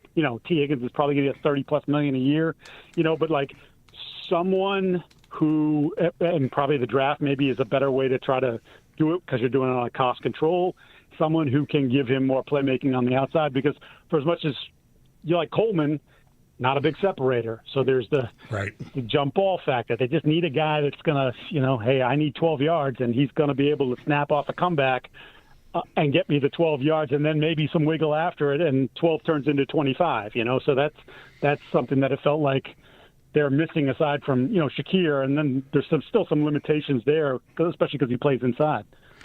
Right. The other side of the ball, I mean, a difference maker on the defensive line became available today. We'll see what Cleveland wants to do about it, but I have a feeling this is one, Mike, that until it's resolved, might be just like evergreen, like talking about any contending team trading for Myles Garrett. I mean, what do you think of what's happening here? Yeah, I mean, look, I think you said it well. Like, this wasn't about from Cleveland to Canton. This is about, Cleveland and winning championships.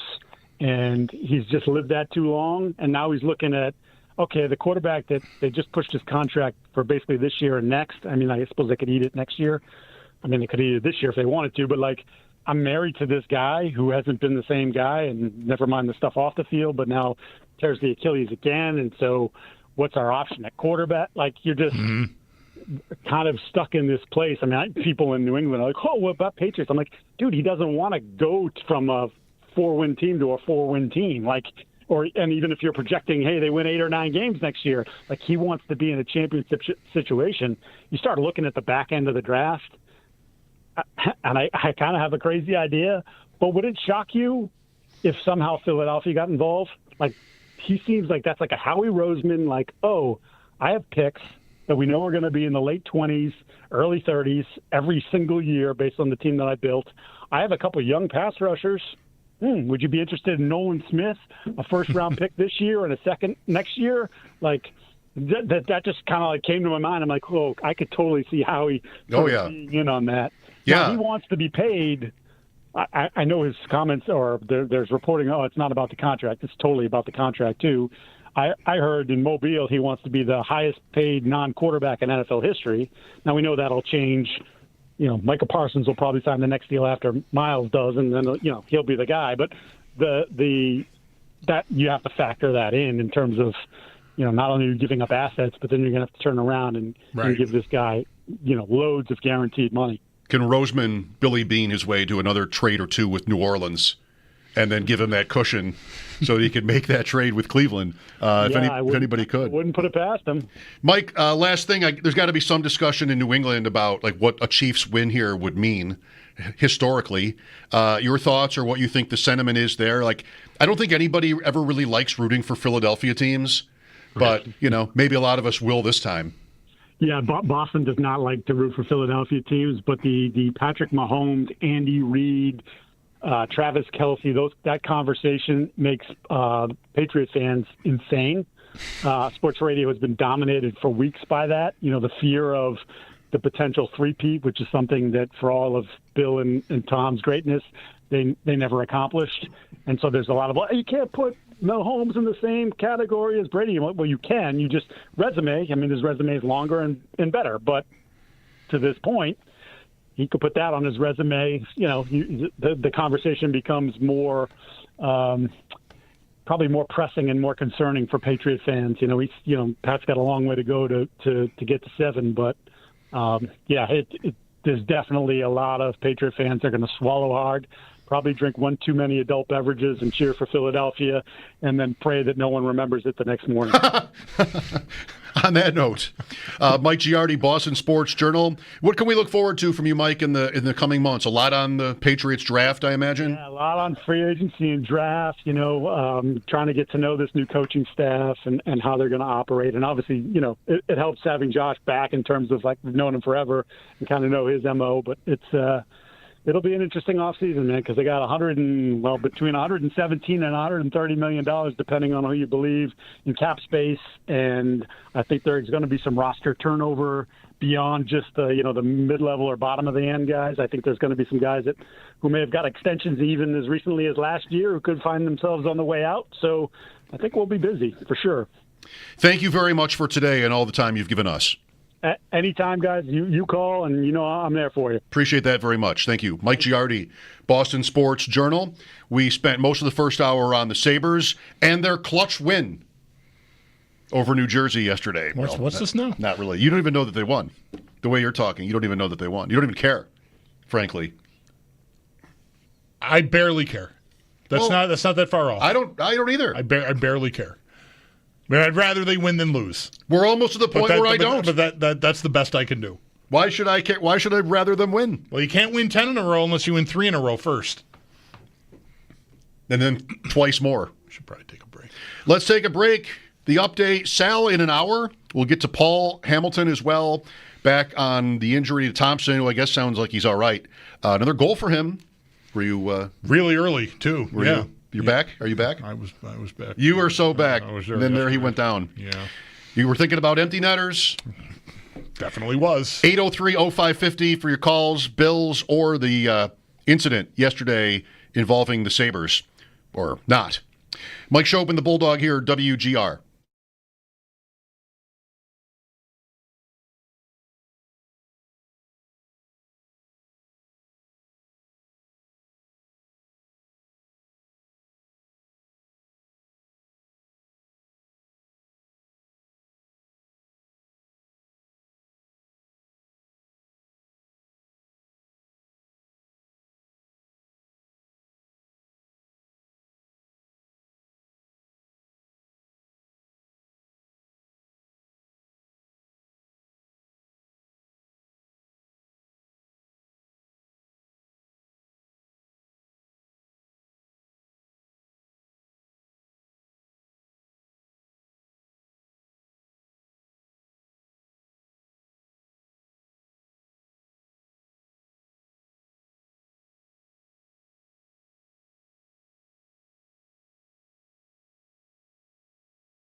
Cleveland Brown edge rusher Myles Garrett has requested a trade out of Cleveland. The reigning NFL Defensive Player of the Year, four-time first-team All-Pro, just turned 29 in December, coming off a 14-sack season. This also comes after Browns general manager Andrew Berry said at the Senior Bowl that they had zero intention of trading Garrett. Some other news in the NFL. The Jaguars are hiring NFL Hall of Famer Tony Boselli to be the team's executive VP of football operations. Baltimore signs offense coordinator Todd Monken to a 2-year extension. And the Texans find their OC as they hire Rams tight ends coach and passing game coordinator Nick Calley.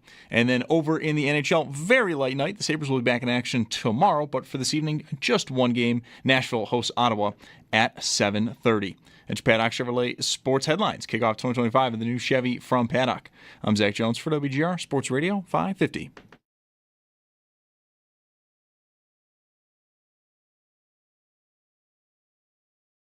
Any team that has reasonable expectations for the season about being a contender should be interested in going to get Myles Garrett, because even if you give up 2 firsts, let's use the Rams as an example because the Rams are not afraid to F them picks. If the Rams did something like that, they would be thinking we're giving up 2 bottom end of the first round picks because we're going to be competitive throughout the time that we're sacrificing these picks. And you'd have to be absolutely stacked at pass rusher not to go get Myles Garrett. Will Brinson, okay. Am I going to be on an island here if I really kind of don't want the Bills to trade what it probably would take for Myles Garrett? I don't think you'll be on an island. I was saying last week, even before we knew he was going to demand a trade, because I never for a second took anything the GM said at the Combine about trading him or not to mean anything at all. So I was like, we'll just barrel ahead talking about Myles Garrett getting traded, whether he says we're not trading him or not. It was my feeling anyway, and here we are. Pretty curious that he used the GM's own wording about Cleveland to Canton in his letter to fans. Like that seems like a shot to me. Oh, yeah. Right? So, Well, he took it as one. Yeah. Well, I guess. Yeah, right. Realistically, does it make sense for the Bills? Of course, this player on your team, on the field, is to me an awesome idea. Even at the age he's at, I still think there's enough there that I'd be comfortable with the player, and even paying him, $35 million or whatever his contract value. That's why I shouldn't say whatever it is. That's what it is. 34 point something. 2 years at Spot Track right now is his estimated annual average value. I don't know how much. No, that's not what he's getting paid now. But like a new contract for him would be at that rate. But he's signed for 2 years. He's 2 more years, and it's like 25 a year. It's pretty reasonable. But I would expect a new deal for the acquiring team. So I could even live with that. 2 1s, right? Like what you need. I mean, you need to hit on those picks. There's no guarantee at 30 that you're going to get a player that can help you right away, but you're going to need all the cheap labor you can get. So, like, this is the opposite of that. Not only I'm getting a sure thing, and there's a case to be made for that, and I'm listening to it. I'm not ruling it as a horrible idea by any means, but the price would be very tough to pay. It's the Von Miller deal plus draft pick assets. And that is just really tough where the Bills are on their timeline right now. There is a case to be made. I don't care about the draft picks. Just go get this guy and go win right now. Okay. Does that accomplish that? I mean, it's a big piece. I mean, that is a big piece of your team. That is a guy they got Miller to be that, and he, of course, even walking in the door entirely healthy, was not going to be defensive player of the year caliber, which is what Myles Garrett has been.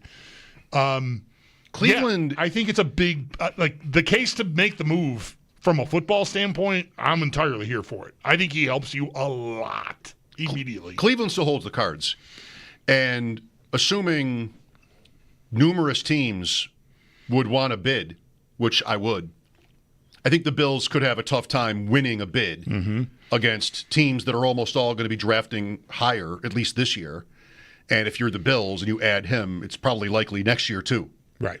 So I wouldn't expect them to be, conventionally to be top bidder. I would be surprised if they didn't want to pursue it. So I wouldn't rule them out exactly. But the Browns already have this massive dead cap issue, and trading him would add to it. Like, what are they supposed to do? Maybe they come around to the idea, I think they probably should, that trading him is in their best interest, but they got to get out of this hole that they're in, and it'll be deeper if they trade him. So how do you do that? That is a massive trade. And really, this is a really fascinating one to see what they can do, if anything. At this point, well, I can't say that.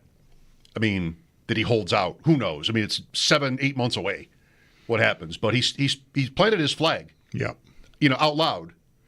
Nobody's just going to have to wonder what his intentions are. He's already made them public. Right. But the Browns need to rebuild again. They have the second pick. Maybe that's a quarterback. They're going to try that. And they'll want to hope to be able to add 3 or 4 blue-chip picks with Garrett. Are the teams who draft early suitable to him? Where right, because he wants to go somewhere where he's going to win. Right, yeah, like that. That's why I think, sure, any team in the league should be interested in Myles Garrett. Any team that doesn't have Houston, I guess, shouldn't be interested in Myles Garrett. They've got 2 hell-raising edge players of their own, and one of them's really young. Fine, so that not everyone, but most teams, he would help most teams. But yeah, how there's getting the new team to get a contract security with him, like a new contract, so that you're paying a premium in assets to acquire the player. The comfort you get is in giving him the richest contract in the history of the league for a player not playing quarterback, which is probably what you're looking at here. But in order for him to be agreeable to sign that contract with someone, they got to meet the criteria that he has, even though he doesn't have power, so to speak, he can't. I don't believe he has any trade protection at all. I don't think he can say, I don't want to go there. What he can say is, I don't want to sign an extension with you. And at that point, if I'm the Minnesota Vikings and I'm on the phone and for some reason they don't meet his criteria, then I'm done pursuing it, because I'm not giving you a 1 and a 1 and a player or whatever it's going to take if I'm not getting you for 5 years. And I'm only renting you for this year and next year, so forget that. So you got to find a match that he is agreeable to. That probably has to be a contending team. So that reduces the pool. It takes teams that have high picks somewhat out of mix to an extent. Not that that's exclusive. It'll vary by team. Some teams have picks that they inherited from trades and other things that could be in better shape. I'm just going a long way to say I think the contending teams are the teams that you should be thinking about him going to. I don't think an up-and-coming team that's not quite there yet makes sense. So, but you're going to still have to win, and picking 30th this year, presumably picking around there next year, is someone in the Tampa, someone that's just 10 picks higher than you even, could be much more armed and dangerous than you are, because your same asset, pick for pick, is not as valuable. Any 2 people's lists of who the Super Bowl contenders are would not likely match. Tampa is a really interesting candidate. Are they? Well, are they not? They've won their division 2 years in a row. Right. There's some stability there. They're not going to be at the top of the list at all of favorites for next season. Washington will be, and they have tons of room. Right. And they're picking low. That could be a fit. More so than the Bills just because of the cap, I think, but I'm not sure I'm right. Teams like the Chargers could be on somebody's list of, in the future, he wants to play for years, running. It doesn't have to be just next season. So, got the quarterback, got the coach. Yep.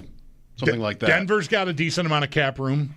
They've got a quarterback. Now, they had an excellent defense already, so they might be more of a team that you're, is their need as extreme as other teams? Probably not, but still. To to me, they're right on the bridge of working from Garrett's perspective. Famous Super Bowl winning coach, good young quarterback, lots of cap room. That could work. So that's a team that, again, not on the level of contender as the Bills and the Chiefs and the Ravens, a cut below, but a playoff team that looks like they're a year or two ahead of the Patriots. I would say Chargers, I think, are maybe the same, like you just mentioned, and they have also a ton of cap room. Would you consider the Bears? If I were Myles Garrett, no. Okay. Too far to come still. Like, I need to see it come into focus first. Might like the coaching hire. Everybody seems to like the coaching hire, like the talent of the quarterback, but that's not a lock yet. Jacksonville, you would not consider as a Super Bowl contender. I would not. Miami. What are they going to be? What happens in Miami? What is likelier? Like, it blows up on the coach and it's over again, or that they're really good?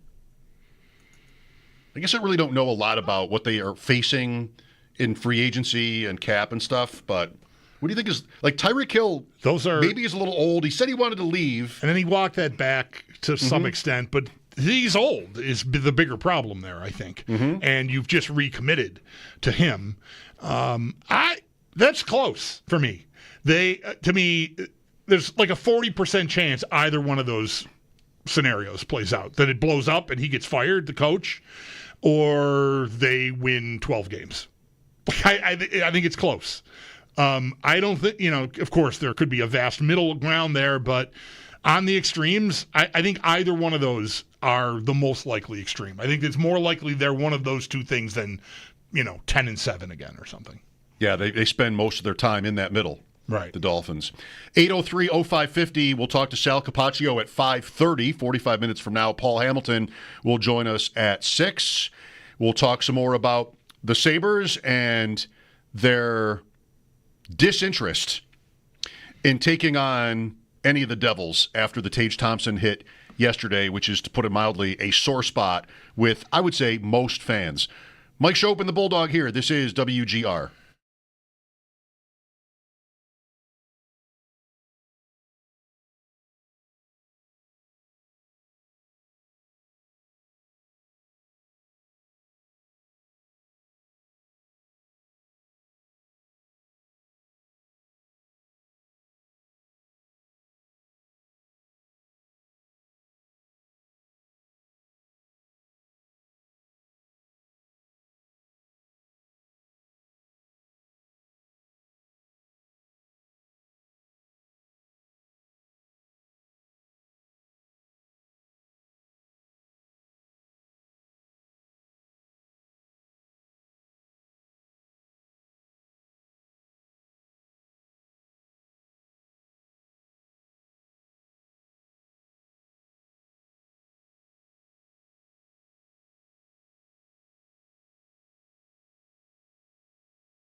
Welcome back. We've got the Super Bowl. We've got the Senior Bowl, if you want it, the draft, Myles Garrett speculation, and the Pro Bowl. How do I leave that out?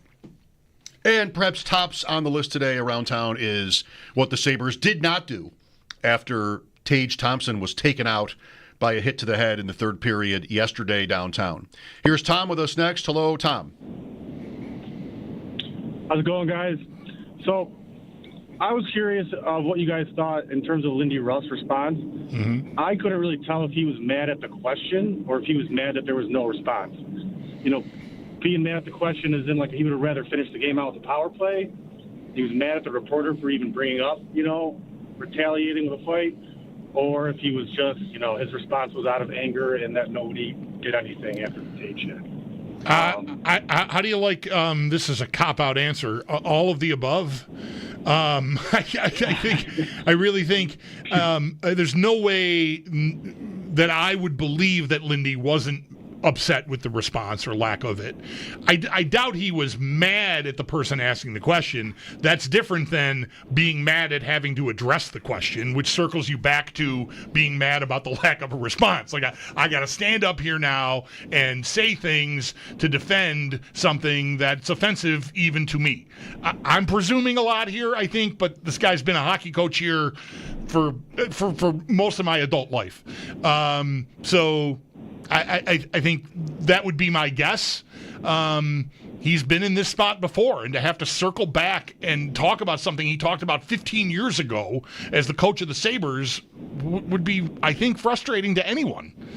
So that's how I would look at it. I don't think there's any way he really likes the way his team handled the situation, but he's the coach of the team, and he's got to say something that doesn't incriminate them further.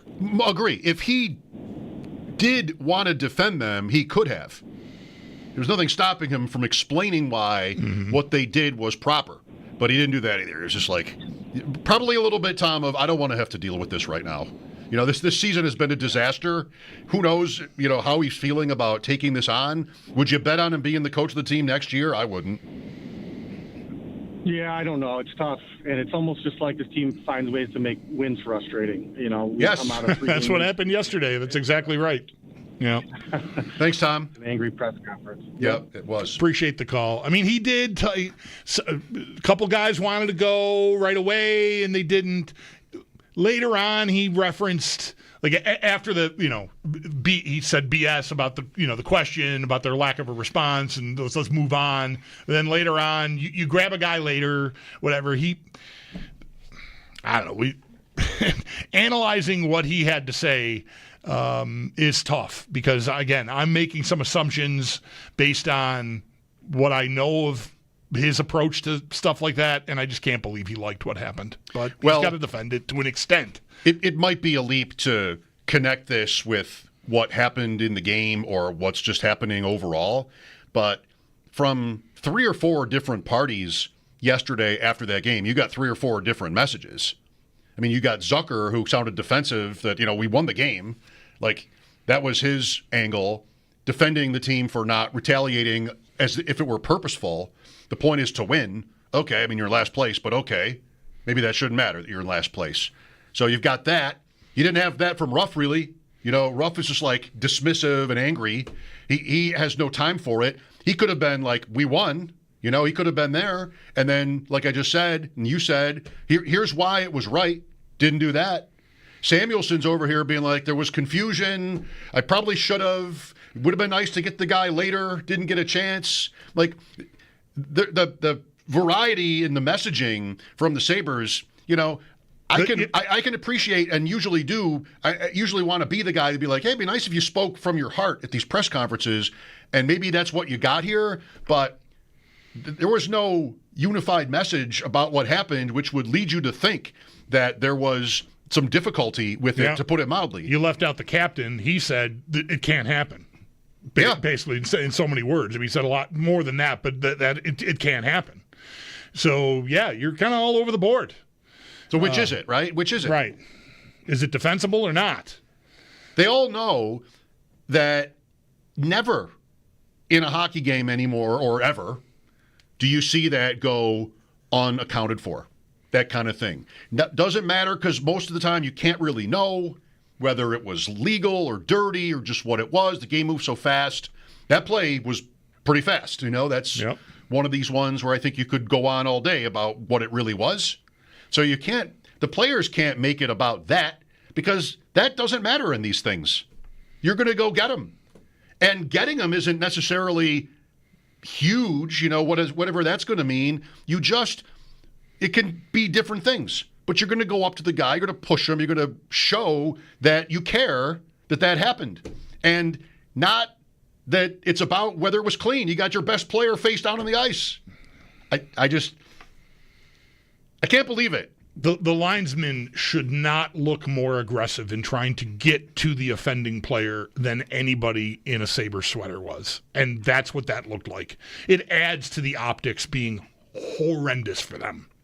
Because the linesman, I don't know if they saw what happened, just like Samuelson didn't see what happened. But the evidence is lying on the ice face down in the Jersey zone with its helmet rolling around next to him. And the linesmen are chasing a New Jersey player. Gee, I wonder if that's the guy that robbed the bank. The guy with the mask on and the gun and the bag of money. It's not hard. Mike Schopp and the Bulldog here at 803-0550. Thanks for the call, Tom. We'll be right back. This is WGR.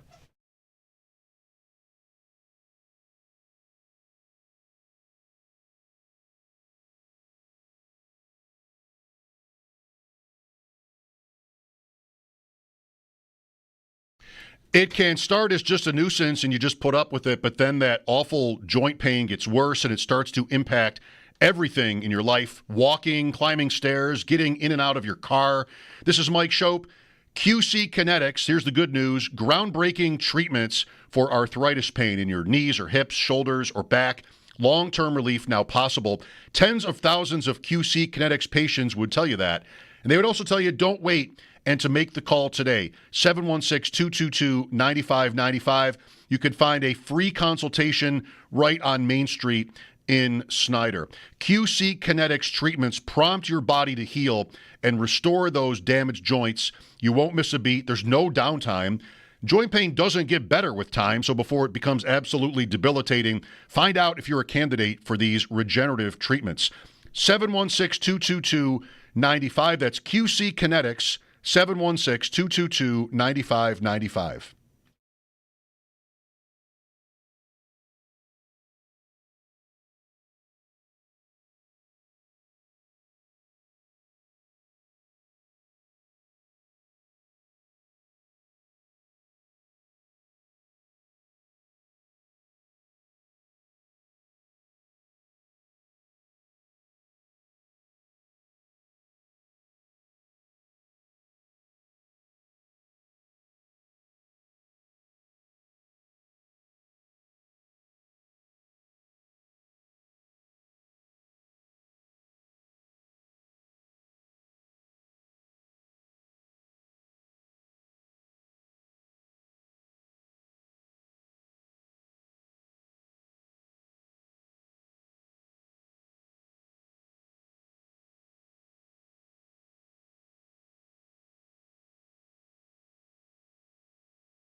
Sabres had off today after practice was canceled. They'll be back in action tomorrow night when they host Columbus. News, though, from yesterday's game. New Jersey's Stefan Nason, who hit Tage Thompson in the head, thus getting a 5-minute major, will face no additional discipline for this hit. Thompson passed all concussion tests yesterday, that according to head coach Lindy Ruff. But for more on the hit and win yesterday, Paul Hamilton has a piece up at our website, WGR550.com. And do stay tuned. Paul will join the show in just about an hour at 6 o'clock.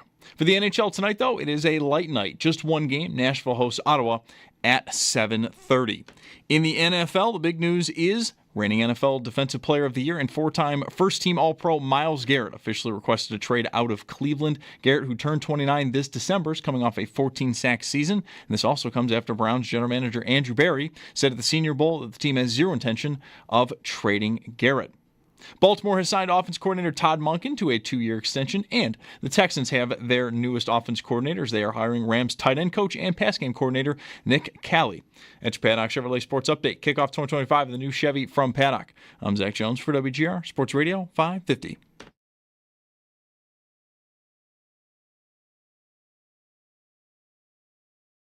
It's Mike Schopp. It's nothing you did. It's not you, it's me. It's not you. It's you, but you didn't cross me. And the Bulldog. Why did I choose? Why did I just stay in school? On WGR Sports Radio 550. And the Sabre thing, I don't know if you want to stay on it, but it seems like pretty obvious what the problem was, what the mistake was, and pretty damning. It's just this point in time with them, as it's been for years now, where you're otherwise like only so interested in it. And this makes this one a little bit of a dilemma for me. Like, because not everybody cares right now. And we know it looks bad. This is pretty harsh and more harsh than I want it to be, but kind of, you're referencing 2011 and other years, and I'm thinking of my childhood with the Sabres. The only thing that might make it more surprising is if we're a different team. I mean, it fits well enough into their history. Ruff was the coach of that team in 2011. Right. And I hated that so much because they just overreacted to it. It became everybody's only thing. Yeah. And ended up just sort of good players getting away because maybe they weren't considered tough enough. And we got to be more like Boston, I guess. And that got them nowhere. Yeah. So I don't know. I think it's interesting and it's bad, but now what? Now what? Yeah. Is tomorrow's game more important in some way? Because no, I mean, they're 1%. Yeah, all of that, yes. It just is. You know how some people reacted when Anthony Richardson tapped himself out this year, like in a game before a big third down or whatever the scenario was. It didn't matter what the situation was. He was tired from having run the previous play or maybe a bunch of plays, and I need a blow. And my brain kind of fell out of my head. How do you play football for a living, albeit you're new, you haven't played a lot yet, even in college, but how do you not know that you just do not do that? Take some deep breaths, call timeout if you even have to, but you do not get the backup quarterback in there. I need a blow. Just stay down. Right. It just does not happen. This is some version of that with hockey. This is everyone who cares about the sport. You don't have to have played it at some youth level like I did or higher or what. You've watched hockey. Again, if you watched games after this game concluded yesterday afternoon, you would have seen, I'm pretty sure, at least one, if not two examples of similar things happening in games, and there being either a fight or some kind of a push circle melee type thing, whatever. It happens. It is what happens. Yeah. It just is. And to have no one realize what was happening, even with all the visual clues that there were, and then you're left afterward to try to just explain it away in the locker room, is it's absurd and it's embarrassing. And fans hate when their team is embarrassing. As much as they hate when the team is, well, buck naked last in the conference and no hope of ending a 13-year, soon-to-be 14-year playoff drought. Those numbers are right. 14 will be this year. 14 will be this year. I just want to make sure. Barring a miracle. I don't want to be forgiving about it right now. The thing we hate the most is when you do that. Because, again, whether you grew up playing like that yourself, when you played for the Wheatfield Blades or the Cheektowaga Warriors or whomever, or you've just watched hockey your whole life, you know what the reaction is supposed to be. It's supposed to be that if it's Beck Malenstein that gets hit like that, it's Tage Thompson. Just, wow. You don't need to have seen it. You don't need to, it's not court. You don't need to have any plausible deniability for acting violent toward a guy who may have been, you don't know, but the linesmen are chasing him. He's laying there. His helmet's rolling around, and you're like, well, I didn't see it. I don't really know. Just, dude, come on. Everyone knows the move. That's why every explanation you're hearing about it is different. It's different, and just the ones that are trying to explain it away sound ridiculous because you're trying to explain away a reaction that is just completely and utterly unacceptable and hard to believe that it happened in an NHL game because it just the opposite happens 99.9% of the time. And so here I am I got to have the market cornered on being different about that of all things. It would be interesting, at least, if the Sabres actually did assuming they believed it, made the argument that it wasn't called for. That these kinds of things, like what if they came out with like a really sort of refined kind of, these kinds of things only make it worse, and somebody did say, don't take a penalty, but it was like a real like good message that they all believed in. Look how disciplined we are. Yeah, like discipline, right. Discipline and even whatever else would go with it. I don't know. Like that's just not, like you're saying the right thing, which is that never happens in hockey, which for me is sometimes laughable because, okay, now he's got to go do the thing and we'll just sit here for 2 minutes. Zucker kind of got close to what you're suggesting by talking about the two, we make him pay by scoring on the power play. And of course, the opposite happened 20 or 30 seconds into the 5-minute power play. They made it a 1-goal game. Well, he wasn't on the ice. Right. But the guys on the, that would sort of imply we knew what not to do. Like I don't need his opinion on this anyway because he wasn't even out there, right? Are we sure he wasn't? Well, I thought it was Peterka, but Kulik, Power, Samuelson, Thompson. I'm just not positive who the. Okay. I said if they were all together like they had been all game, but it could have been a line. I'm not positive. I'm not either. I know Kulik was on the ice. Obviously, Thompson is lying down, face down, and I know who the defensemen were. I'm just not sure about that. If Zucker's on the ice, then he can say, "Yeah, this is why I chose not to do it. This is why I chose not to do anything." Right. And let's hear a reaction to that. But I don't think he specifically said that. He's just like, "Well, we won the game," Right. He mentioned how he could, if you go after a guy and it goes wrong, you get thrown out. Yeah. Like by yourself. Like what would in the third period?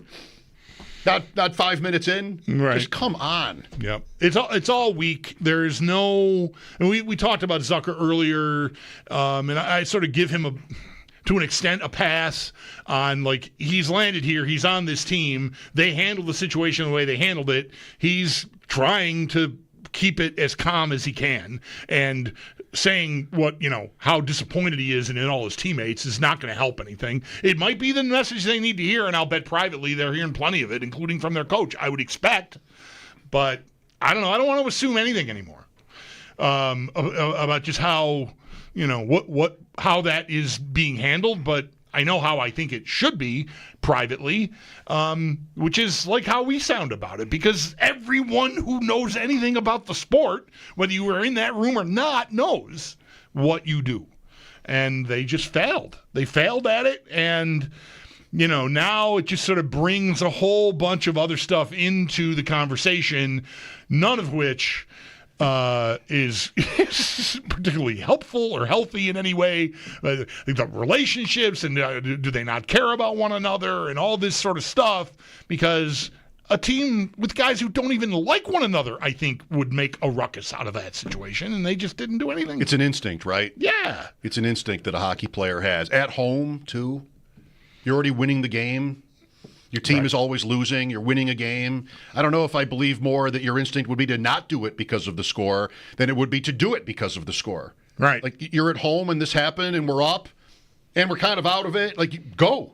Right. Like that's, I think, if you're going to process it, that's how you could process it. Like, this is an opportunity. Yeah. It's relatively late and whatever. I think last place. Again, this doesn't have to be 100% correct across the board, but man, raise my hand if you've ever raise your hand if you've ever heard a coach after a game where a player takes a penalty in that situation, defending a teammate, and the other team scores on the ensuing power play, and the coach criticizes his player for taking that penalty. Right.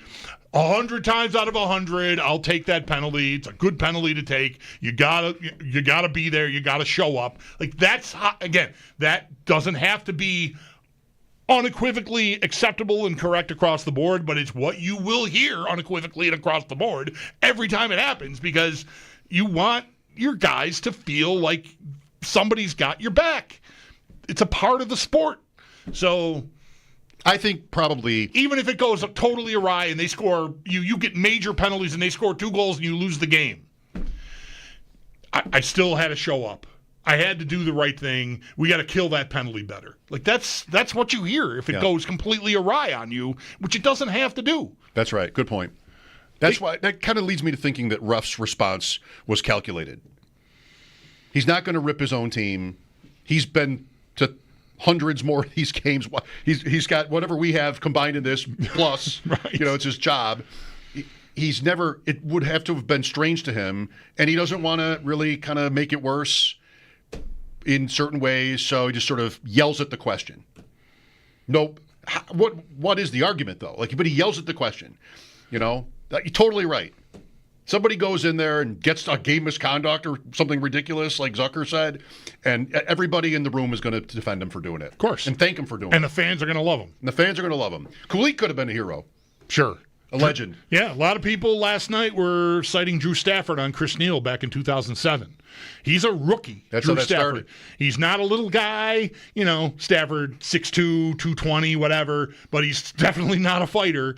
And he's at the scene when Drury gets blindsided by Chris Neal, and he jumped him. And he kind of got his ass kicked, but nobody cared because he was there. He showed up. But as you'll famously remember, Lindy hated it because he put his Briere line on. No. What did Lindy do? He stood on the bench and he put Coletta, Peters, and Mayer on. Quite a while now. I used to know the date. I don't anymore. No. But I think it's early in the season, 2 seasons ago. Yeah, we had a different president, whenever it was. Yeah. That doesn't really work because we just had a new president 2 weeks ago. Right. But, you get the spirit of it, hopefully. How dirty was the hit? Dirty enough. They get worse. Dirty enough, yeah. I think I'd have a hard time watching it, and I'm sure NHL player safety did their due diligence on it. They have decided that there would be, that was made known early today, no supplemental discipline on Nason, the player who committed the hit. I'd have a hard time watching it saying he went in there to try to hit Thompson in the head. He ended up hitting Thompson in the head, but it was to me a quick play. I think 5 in a game was enough punishment for the play. The result was dirty. I don't know about what was in the guy's head, but I know what he did, and you should get punished to some extent for that. I think when you get to suspensions, it's about, to some extent, premeditation and how dangerous the play was, not so much the result of it. Like, you what did you expect? What kind of outcome did you expect? And committing to that play, I could buy that the player thought of a few different outcomes, not I'm going to blast Tage Thompson in the head. So I'm all right there. with how the league, handled it. It was dirty enough. That could have been a perfectly clean hit. And Thompson's helmet falls off and he's lying there on the ice, and I still want Samuelson or Power or somebody to, get busy and be defending him, even if it's perfectly clean. Is it too late for anybody, like there's a game tomorrow, is it too late for anybody to sort of like rip into the group publicly? Not that anybody would want to do that, but, your captain, one of your vets, like, this was wrong, we got to learn from it. Just to be kind of like pretty staunch in, this, it's embarrassing to the fans, to the other teams. Right? I don't think it's too late. No, I game day skate tomorrow. Darlene could get really colorful about it, and maybe that would, massage the fan base a little bit. Like I've been sort of waiting all year, like any number of these games, for someone to just completely lose it in there publicly, like for the show of it. But that never happens either. From the heart, right. Sure, but I'm saying, like, you could even just fake it, just for God's sake. You lost 13 in a row at one point. Like, no, there never seems to be any evidence of. We just have to believe that they're really frustrated. Any fire? Right. Yeah. Right. So, well, it's similar to sort of one of the takeaways from this is, does anybody like sort of believe in this? You wouldn't have necessarily personal issues with teammates, but just like there's like a general sense of this is hopeless. So why am I going to stick my neck out here? Like that's kind of what makes the most sense, maybe, of all of it, is just a feeling that it's not worth it. I don't have any animus toward Thompson. I know the rules of engagement here. That's not worth it to me. Right. I'm going to get through this year. Boy, that's an awful place to be. I'm not saying that it could be a spot on the board for someone there, but man, what an awful place. The wingers, if it is Peterka, but like Kulik, I do think it's sort of an instinct that you'd expect most players to have, but you'd also maybe think somebody else is going to have it first. Right. That's why I can defend Kulik, not like he's maybe the closest. He's the closest to the hit. By the time he sees what's going on, I think Nason is closer to the defenseman. And yeah, if I'm Kulik, I'm looking at Samuelson and Power. Like, you guys are. Come on, are you guys here or not? I mean, it's just not hard to decipher and act accordingly. It shouldn't be.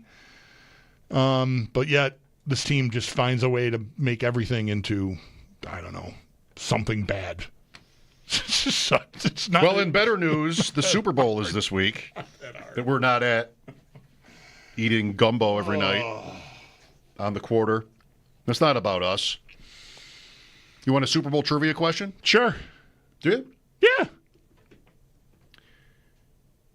I was playing Immaculate Grid today, and I made a dumb error on a Super Bowl winner. That's an easy one. They give you sometimes. The column is just Super Bowl winner from 3 different franchises. Oh, give me Dallas. Give me Blaine Nye.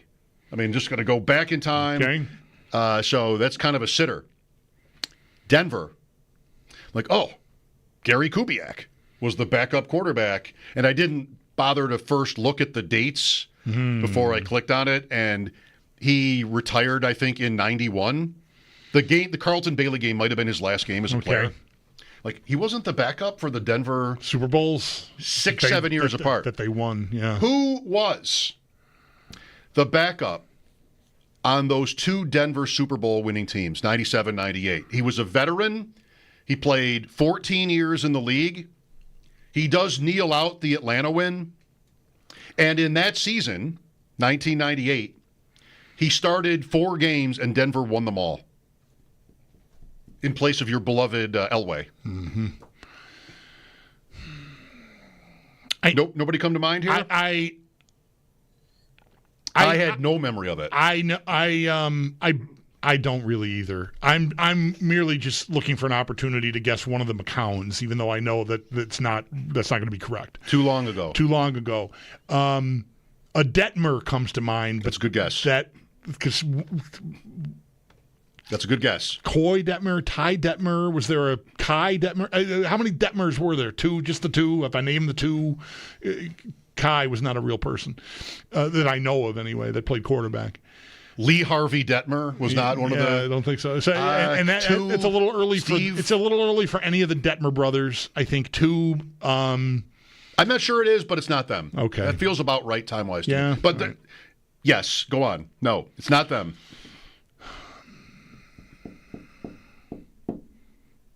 This guy started games for 3 other franchises as well. Denver was late in his career, and he finished up as a backup in Minnesota for 1 year. A name you'll know. I had no memory of this guy playing for the Broncos, but you get older and you forget certain things, and you're happy when those things are not important things. Yeah. Yeah, I don't have it. Bubby Brister. Oh wow. Yeah, I can see. You can see that? I can see him in the I cannot see that. I can see him in a Bronco. That era awful, like the changed Bronco uniforms, dark blue. Yeah, I could totally see him 6. Oh yeah, yeah. He played for 5 teams. He was always number 6. Yeah, 2-time Super Bowl champ. Do you think like Johnson? He's got that on a website somewhere for his camps. Super Bowl winner. Yes. Bubby Brister. Yes. If he's doing camps, then yes. Rob Johnson had that. We thought it was hilarious. Right. I like Rob Johnson, and I thought it was hilarious. Super Bowl winner Rob Johnson. Yeah. Come on.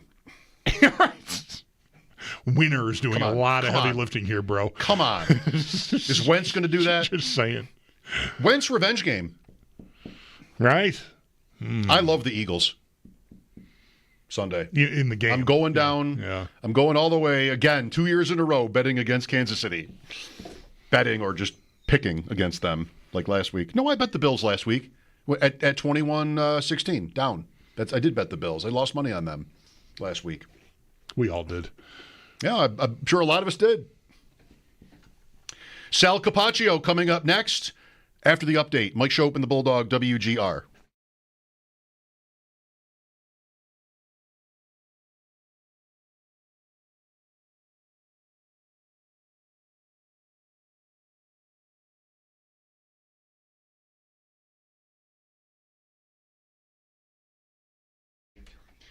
Now, if you have happened to procrastinate getting rid of dead trees, don't wait any longer. Have them taken down safely and professionally by the experts at Woodchuck Tree Service.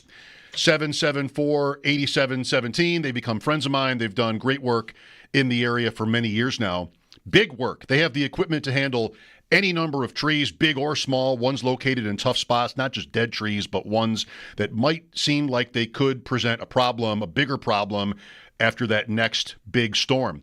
Make sure those trees near your shed or your pool, whatever, are removed safely by the guys at Woodchuck. Jake, Dave, and the crew are always ready to help. They work year-round. They do a professional job, clean up too, and have many customers who will vouch for them, I know. 774-8717. Make sure your yard is safe for the rest of winter by calling Woodchuck Tree Service. Again, 774-8717. How much wood can a woodchuck cut? Plenty.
Buffalo Sabres canceled practice today as they get ready to take on Columbus tomorrow. It'll be at home, 7 p.m. puck drop. One note, though, from yesterday's win over the Devils, as Tage Thompson left that game early following a hit by New Jersey's Stefan Noesen. Noesen will face no additional discipline for this hit, but good news for Thompson. He did appear to pass all concussion tests, and that according to head coach Lindy Ruff. For more on all of this, Paul Hamilton does have a piece up at our website, WGR550.com, and do stay tuned as Paul will join the show in just about a half hour at 6 o'clock. The big news, though, in the sports world today happened to come from the NFL, as reigning Defensive Player of the Year and four-time first-team All-Pro Myles Garrett officially requested a trade out of Cleveland. Garrett, who turned 29 this December, is coming off a 14-sack season, and this also comes after Browns general manager Andrew Berry said at the Senior Bowl that he has zero intention of trading Garrett. And then some coaching news in the NFL. Baltimore signed offensive coordinator Todd Monken to a 2-year extension, and the Texans have their new offensive coordinator. They're hiring Rams tight end coach and pass game coordinator Nick Cali. That's Paddock Chevrolet Sports Headlines. Kick off 2025 with the new Chevy from Paddock. I'm Zach Jones for WGR Sports Radio 550.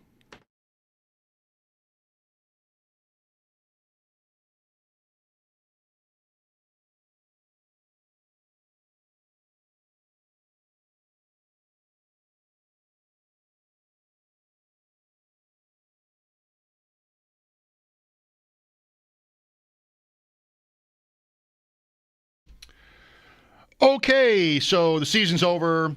We'll talk to Sal a little bit more sparingly here as we get into the offseason, but it is the Super Bowl. There's Myles Garrett speculation and maybe a little bit of a starting point on Bills offseason needs and hopes and wishes now that the proverbial dust has settled. Has it settled in your life? It has in mine. Yeah. It's on to Cincinnati. Yeah. Sal Capaccio on the West Her hotline. How about you, Sal? Has the reality sunk in here that the year's over? It probably has. Oh, yeah, reality sunk in probably last week, I guess, but still sucks. We'd all be in New Orleans right now doing the show together, actually. Yeah, that wouldn't be bad. I did. I talked a good game last week. By Tuesday, I was already on to they're in much better shape than they were at this time last year. And okay, I'm over it. This weekend, we talked earlier in the show. Our friend Sigmund Bloom lives down there. He's tweeting about, I'm here for your restaurant questions and live music and all this stuff. I saw that maybe Saturday morning as I was starting my day. And I was just like, I think I spent the rest of the weekend to some degree just introspectively mourning myself that we weren't going. It was another year's gone by, and it's going to be however many more days until we get another chance and all that. I think that sort of came home. I hurried to a spot where I felt better when I really wasn't ready for it, I think, last week. Yeah, I hear you. We went to a card show this weekend on Sunday, and it was packed. And, lots of people coming up to me, hey, Sal, how are you? And I can't tell you how many people said, I really wish I wasn't seeing you here. And I'm like, I know, me too, right? I know, I get it. So I think reality set in for a lot of people, but, it's what we do. It's the offseason. Look, guys, honestly, it beats the 17 years of ending 3 weeks ago. Like a drum, yeah. Right? Yep. And, it's better. Yeah, it's better than that for sure. So, yeah, I'm not I'm not loving it, but at the same time, it's what we do. It's our job. It has to be considered better, but it's worse in its own certain way that you're so close, right? This is not a wild card team or anything, but we can debate that, I guess, for the next few months, how it feels different. Well, one thing we'll do a lot of is, free agent idea of the day, other guy on other team idea of the day, and pretty good starting point here with Myles Garrett. Sal, your thoughts on the merits of pursuing a trade for him from the Bills position? And then B, what do you think will happen, whether it's them or someone else? Because Cleveland doesn't have to do it. They said that they are not interested in doing it. There's more dead cap waiting for them if they do it. So not a no-brainer, I think, from their standpoint. Well, I think that the Bills should investigate. There's no doubt. I don't think you have to be so eager to make sure you're the highest bidder. It's got to make sense. Right? What does that bidding look like? Speaking of Sigmund Bloom, I know him and Tyler Dunn and me, we were all in a kind of a thread of conversation today about it. because I chimed in, and I think, Sigmund suggested, what are you giving up? Is it 3 number ones? I'm like, that would be way too much. I don't think you can do that. But I do think 2 number ones is probably the starting point of what they're asking for. They probably want 2 number ones, and then you're looking at swaps of picks. That whole, we'll give you a third, you give us a fifth. Maybe there's a player involved. But I think that's what you're looking at. And, the Bills are one of the teams in a position right now that I think it would make sense to land a 29, soon-to-be 30-year-old, whether he is or not, it's going to be 30-year-old year next year in the NFL, pass rusher who still has plenty of time left. Pass rushers can play quite a while. We've seen Von Miller even, right? Guys can do that, and he still had, 14 sacks this year, and I think you have to investigate that. I think this is the one position that's really eluded you over this time in this iteration of the Bills. So, you go for it. What Brandon Beane sat up there last week and said, as long as Josh Allen's here, we're going to keep taking swings, and that's the kind of swing you have to take. I get not wanting to mortgage, what you're doing here and trying to build, but man, at some point, you have to take a swing, I think, like that. Well, Beane also said at that hour and 15-minute appearance last Thursday, Sal, that you'd love to have a player like Chris Jones, but guys like that aren't made available to you. Yeah. Okay, well, hello. Here you are. On the compensation piece, I think we'll see how long this lasts. How soon Cleveland does anything with him. It'll probably be a few weeks here at least, I would guess, that we'll be able to sort of look at it from different angles. One of my first thoughts, Sal, is how would Cleveland view Gregory Rousseau as a piece in this trade?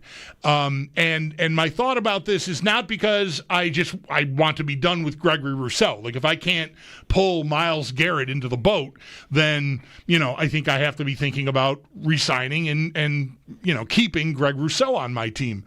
But if I'm going to pay him, Rousseau, somewhere in the neighborhood of $22 to $25 million on a multi-year extension, then I'm not in the Myles Garrett business. But if I'm in the Myles Garrett business and I can pay Myles Garrett roughly $10 million a year more than that, boy, if that takes the place of the third number 1 pick, I think you still probably are forking over 2.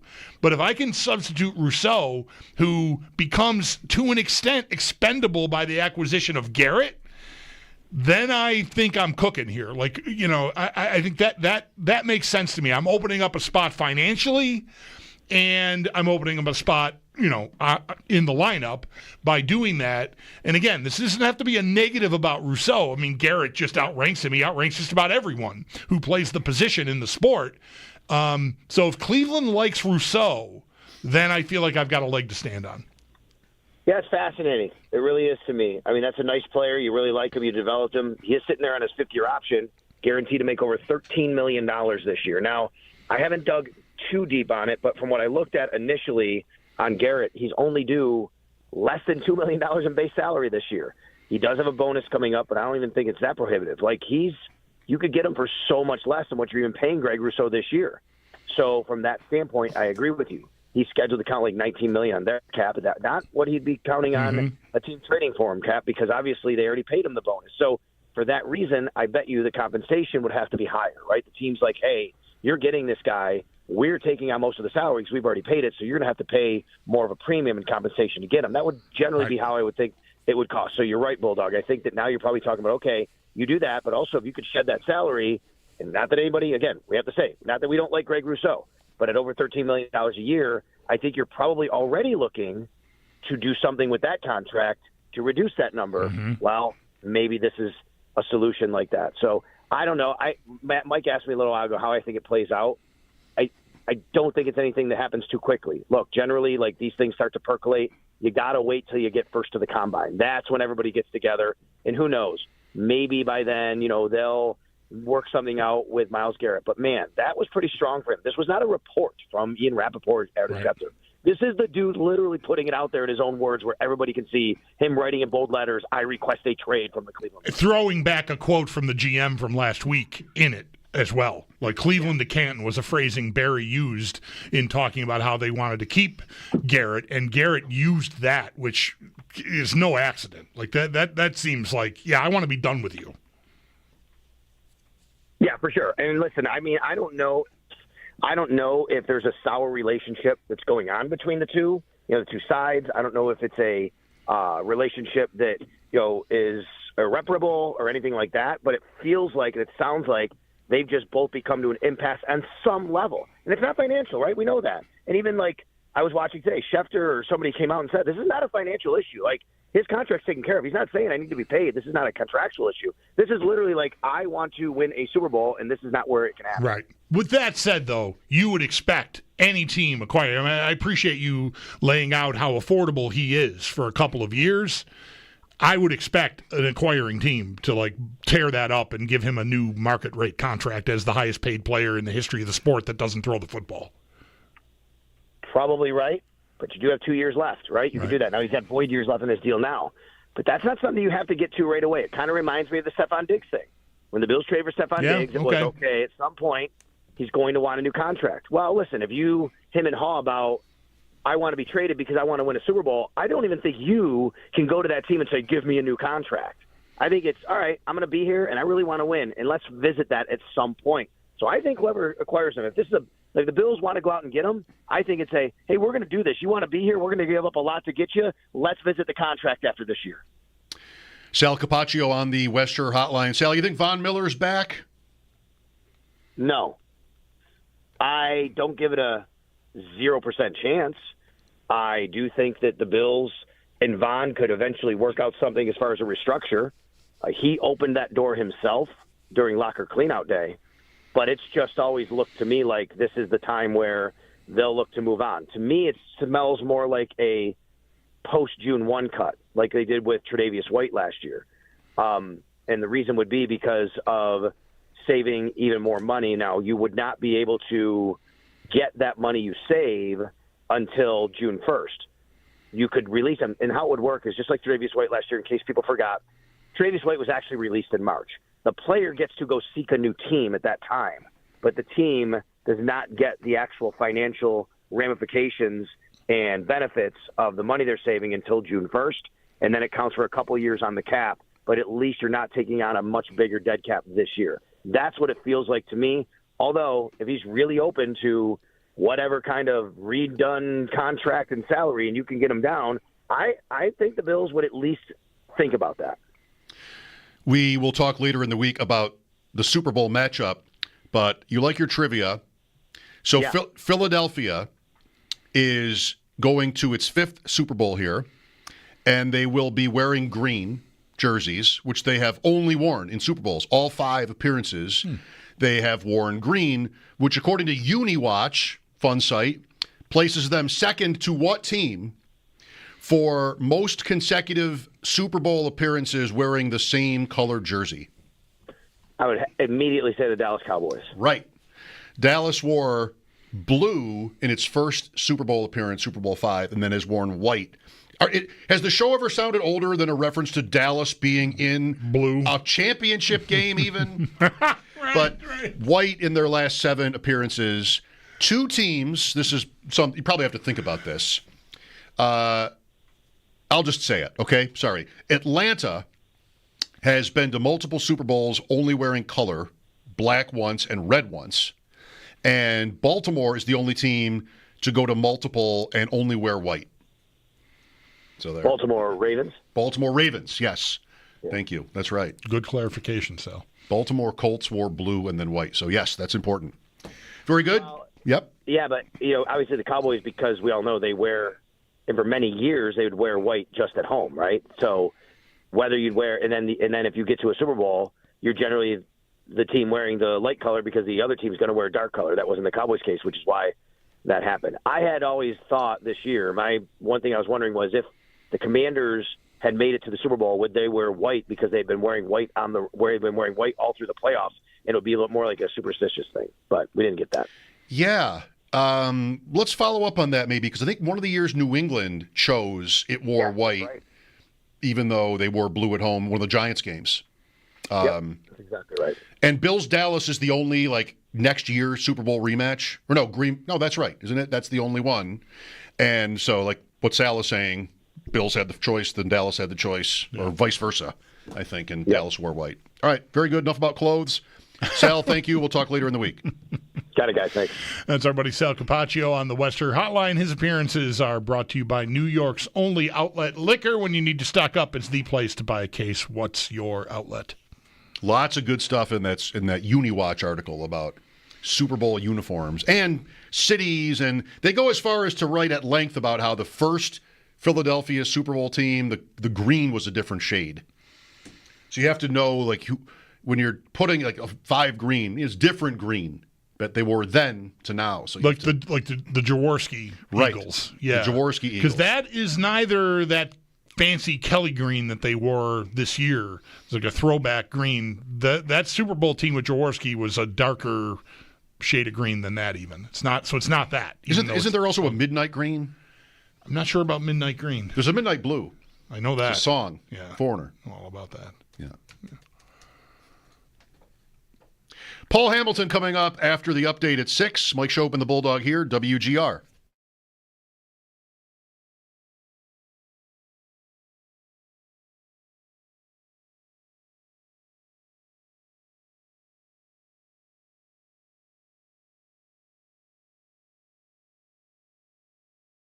Mike Schopp here. I've been working with Paul Davis of Greater Buffalo. Since the holidays, they've shown me some tragic home and business fire pictures. When your business or home suffers a fire, Paul Davis should be your first call. I've seen these pictures and how Paul Davis has rebuilt people's homes and businesses. Basically, they're rebuilding people's lives in doing so with compassion and expertise while returning you to your home or business as quickly as possible. Paul Davis truly is your best friend on your worst day. Find Paul Davis, your commercial and residential property restoration experts at buffalo.pauldavis.com. That's buffalo.pauldavis.com.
Super Bowl week, also awards.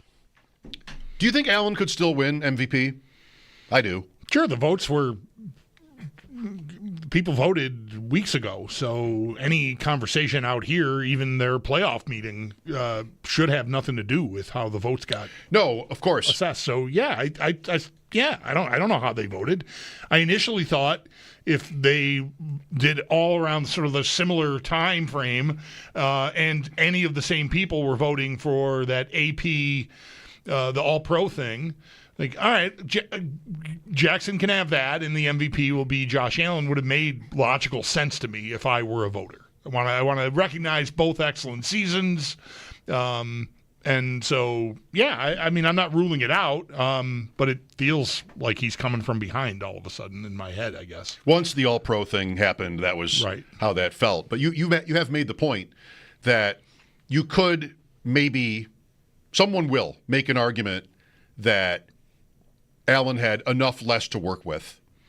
So here was the most outstanding player, Lamar Jackson. Here was the most valuable player, right. Josh Allen. That'll be interesting. I don't think it's a given that the Jackson wins. Right. I thought it was a given that Allen would win with 2 weeks left in the season.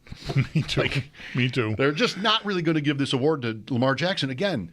I think he's earned it fine. It's just kind of, I never expected it because of the legacy aspect of it. But that's coming up this week. I think Thursday night. Thursday night, yeah. And there's no Sabres game in the way. So they play that. They host Columbus tomorrow night, like you said earlier, and then they're in Nashville on Saturday, and then they're off for 2 weeks. Yes. Speaking of quarterbacks, which we just were, is it time for me to pay off the Ryan Tannehill bet to Sneaky Joe? No. You could still see him making a comeback, and I just wouldn't want to rule. I wouldn't want to rule it out. I think you get through this offseason, and if he's not on a team or doesn't even land on a team, but I think you have until next season's over. Because he could still be someone gets hurt, and it's December, and like, hey, here's a name you might not be thinking about. Ryan Tannehill's been staying in shape and throwing at the passing academy, and he's ready. It would be a passing academy of a retired quarterback like Ryan Tannehill. Right. He's working out his own facility for retired quarterbacks. Well, the owner and founder and number one client. Who has more of a chance to win a Super Bowl again, Tannehill or Brady? I think I'd have to give the nod to Tannehill. I love it. Hey, just relax, Joe. Patience. All right, that's what I needed to hear. Yeah, I think you're cruising into again next year at this time. He doesn't win the Super Bowl. I think you might want to revisit paying up. The bet years ago, how many? Oh my God. Pre-COVID. Right. That Ryan Tannehill starts and wins a Super Bowl someday. Well before the year where they were the 1 seed, Tennessee. And I got 20-1. And I just always have enjoyed thinking about when we tweeted about that bet, how many people were like just crushing me for what a stupid bet it was, like with no idea of what odds mean. Like 20-1, I'd bet anything for 20-1. Right. And then he's the 1 seed the next year. Like, all right, well, you would have taken that bet now. Yep. Then they got beat in the first game. In part because he's not very good. In part because he's not better. I think that has to be said. That's not a qualification for making the Super Bowl. No, not necessarily. It helps. Like it definitely helps. It helps. You could do it without doing hardly anything. Who's the worst quarterback to make it in a decade? Oh boy. Purdy? Garoppolo. Yeah. I would say. And I'm not going back any further, but 2019, I think that was. Jimmy Garoppolo, that's got to be the answer. Yeah. Doesn't it? Yeah, because he's pretty cheeks. He's not pretty cheeks. Oh, my. I'm running that by Julius later. Right. Use of cheeks. Is that a respectable use of cheeks? By someone my age, absolutely not. No, that's right. There is no respectable usage of cheeks for someone in their near to be 60 bracket. Is that too far off? Did I even flinch? No, you didn't. Did I even flinch? You didn't. People watching the video stream. Someone in their 50s. Did I even flinch? Do better than in their 50s. I did not flinch. Paul Hamilton coming up after sports. The whoops. by the Sabres. At least most, I think, fans think that. Maybe the Sabres themselves do. We'll talk to Paul about what happened yesterday in their win over New Jersey. And there was a call-up tonight. We'll talk about that as well. After the update, Mike Schopp and the Bulldog, WGR.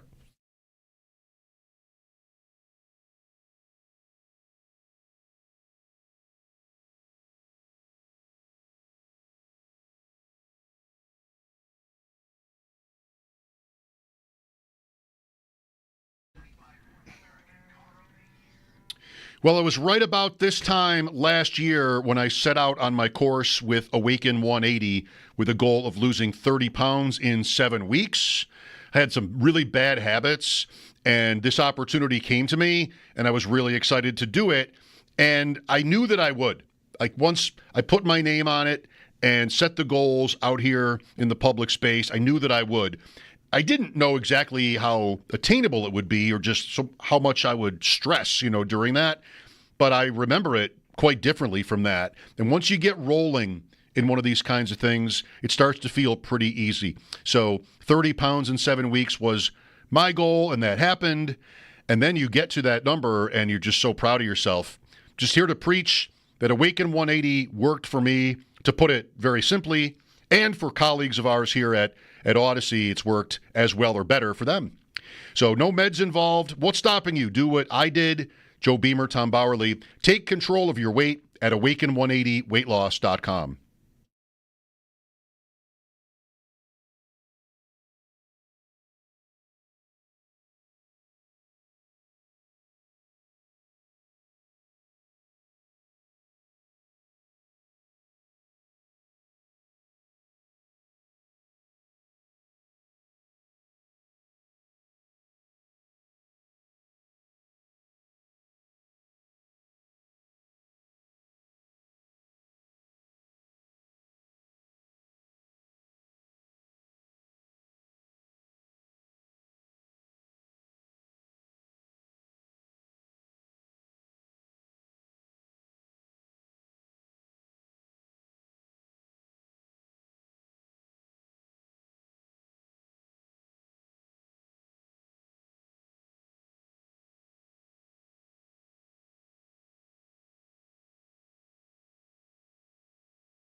The Buffalo Sabres win streak hit 3 yesterday following their win over New Jersey. The Sabres will be back at it at home tomorrow night against Columbus. One note from yesterday, Tage Thompson, of course, did leave early following a hit to the head by New Jersey's Stefan Nason. Thompson did pass all concussion tests yesterday, according to head coach Lindy Ruff. And then today, the NHL announced that Nason would face no additional discipline for this hit. And our own Paul Hamilton does have more on the game yesterday, the lack of the response from the Sabres, on our website, WGR550.com. And do stay tuned. Paul will join the show next. But this is not the only news from the Sabres today, as the team did announce they were called Isak Rosen from Rochester. But around the rest of the NHL, very light night, just one game. Nashville hosts Ottawa at 7:30. Big news out of the NFL, as reigning Defensive Player of the Year and 4-time first-team All-Pro Myles Garrett has officially requested a trade out of Cleveland. This comes after Browns general manager Andrew Berry said at the Senior Bowl last week the team had zero intention of trading Garrett. Some coach news in the NFL. Baltimore signed offensive coordinator Todd Monken to a 2-year extension, and the Texans have their new offensive coordinator, hiring Rams tight ends coach and pass game coordinator Nick Cali. That's your Paddock Chevrolet Sports Update. Kick off 2025 with the new Chevy from Paddock. I'm Zach Jones for WGR Sports Radio 550.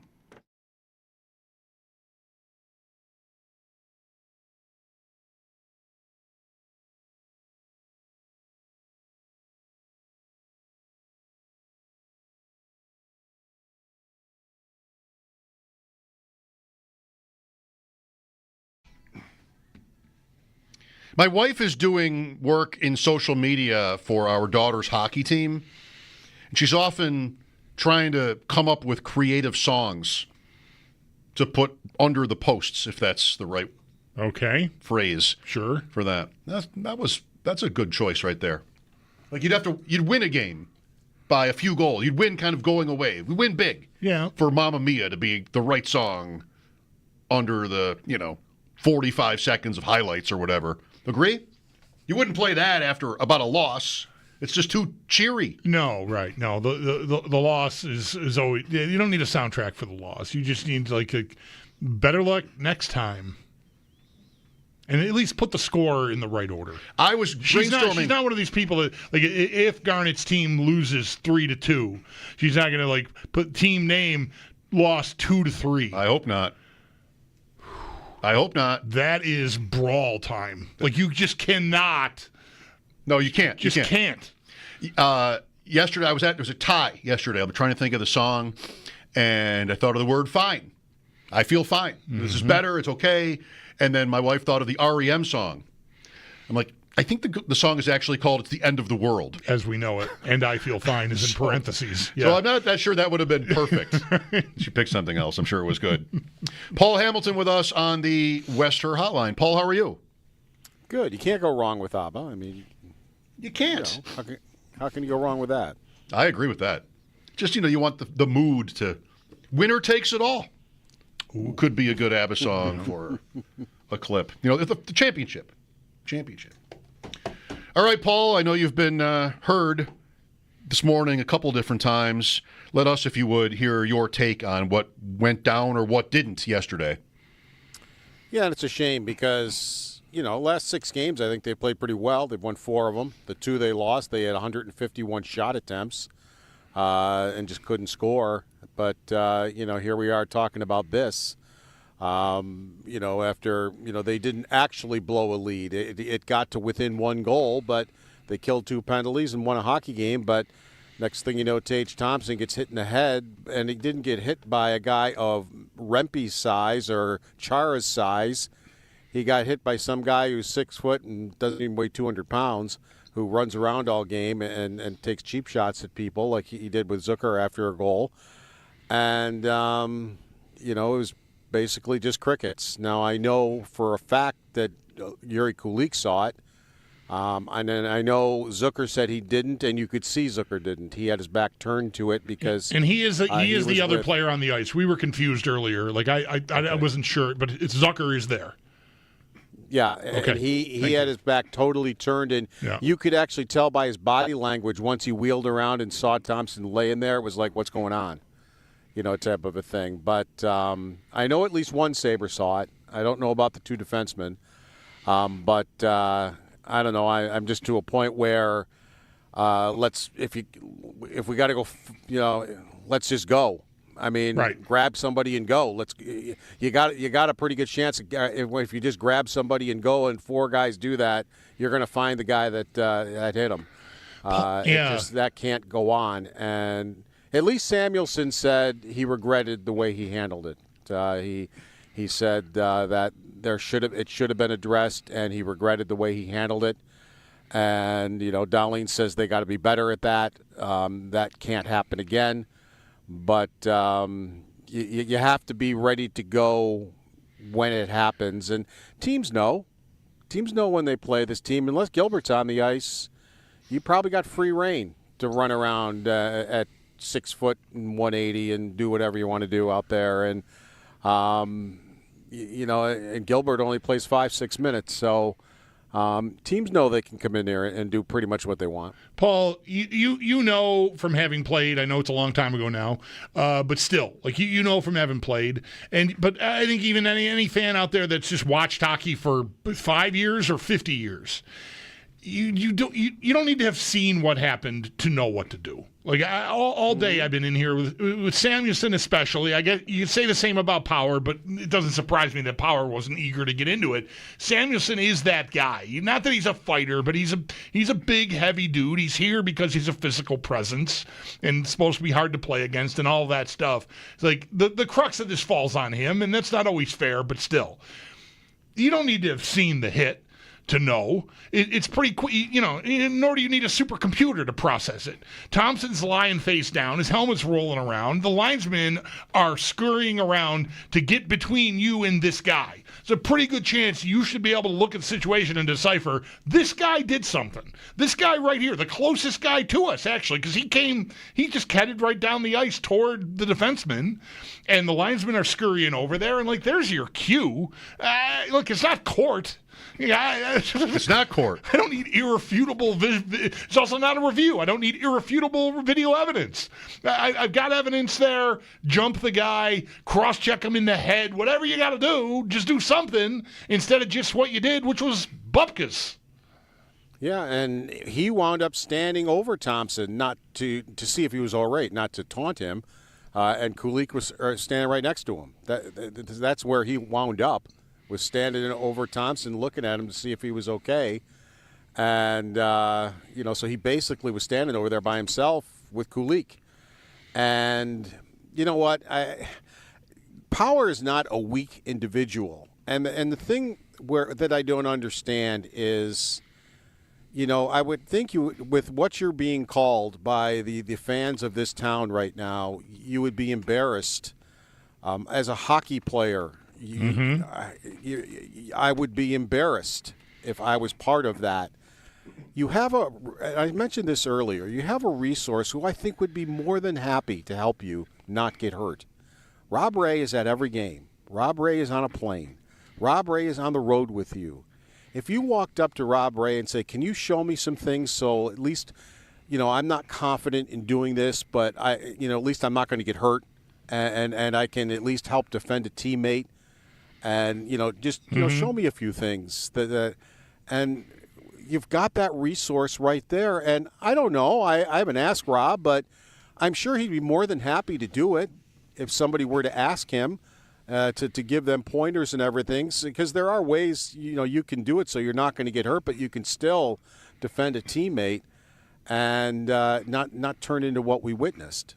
Would you agree, having said that, Paul, that far less than a fight, or not far less, but less than a fight would have maybe been satisfactory? Just some sort of confrontation where by the time it maybe gets started, officials are in the middle of it and it, kind of comes and goes. I doubt there would be outrage today, right? Anything close to it, had that even happened. All you got to do is show up. Even if you jumped them and you hit the ice with them, well, you're not. Nobody's going to get hurt there, right? And a couple of hours later, with the Rangers in Vegas, Pietrangelo got absolutely demolished.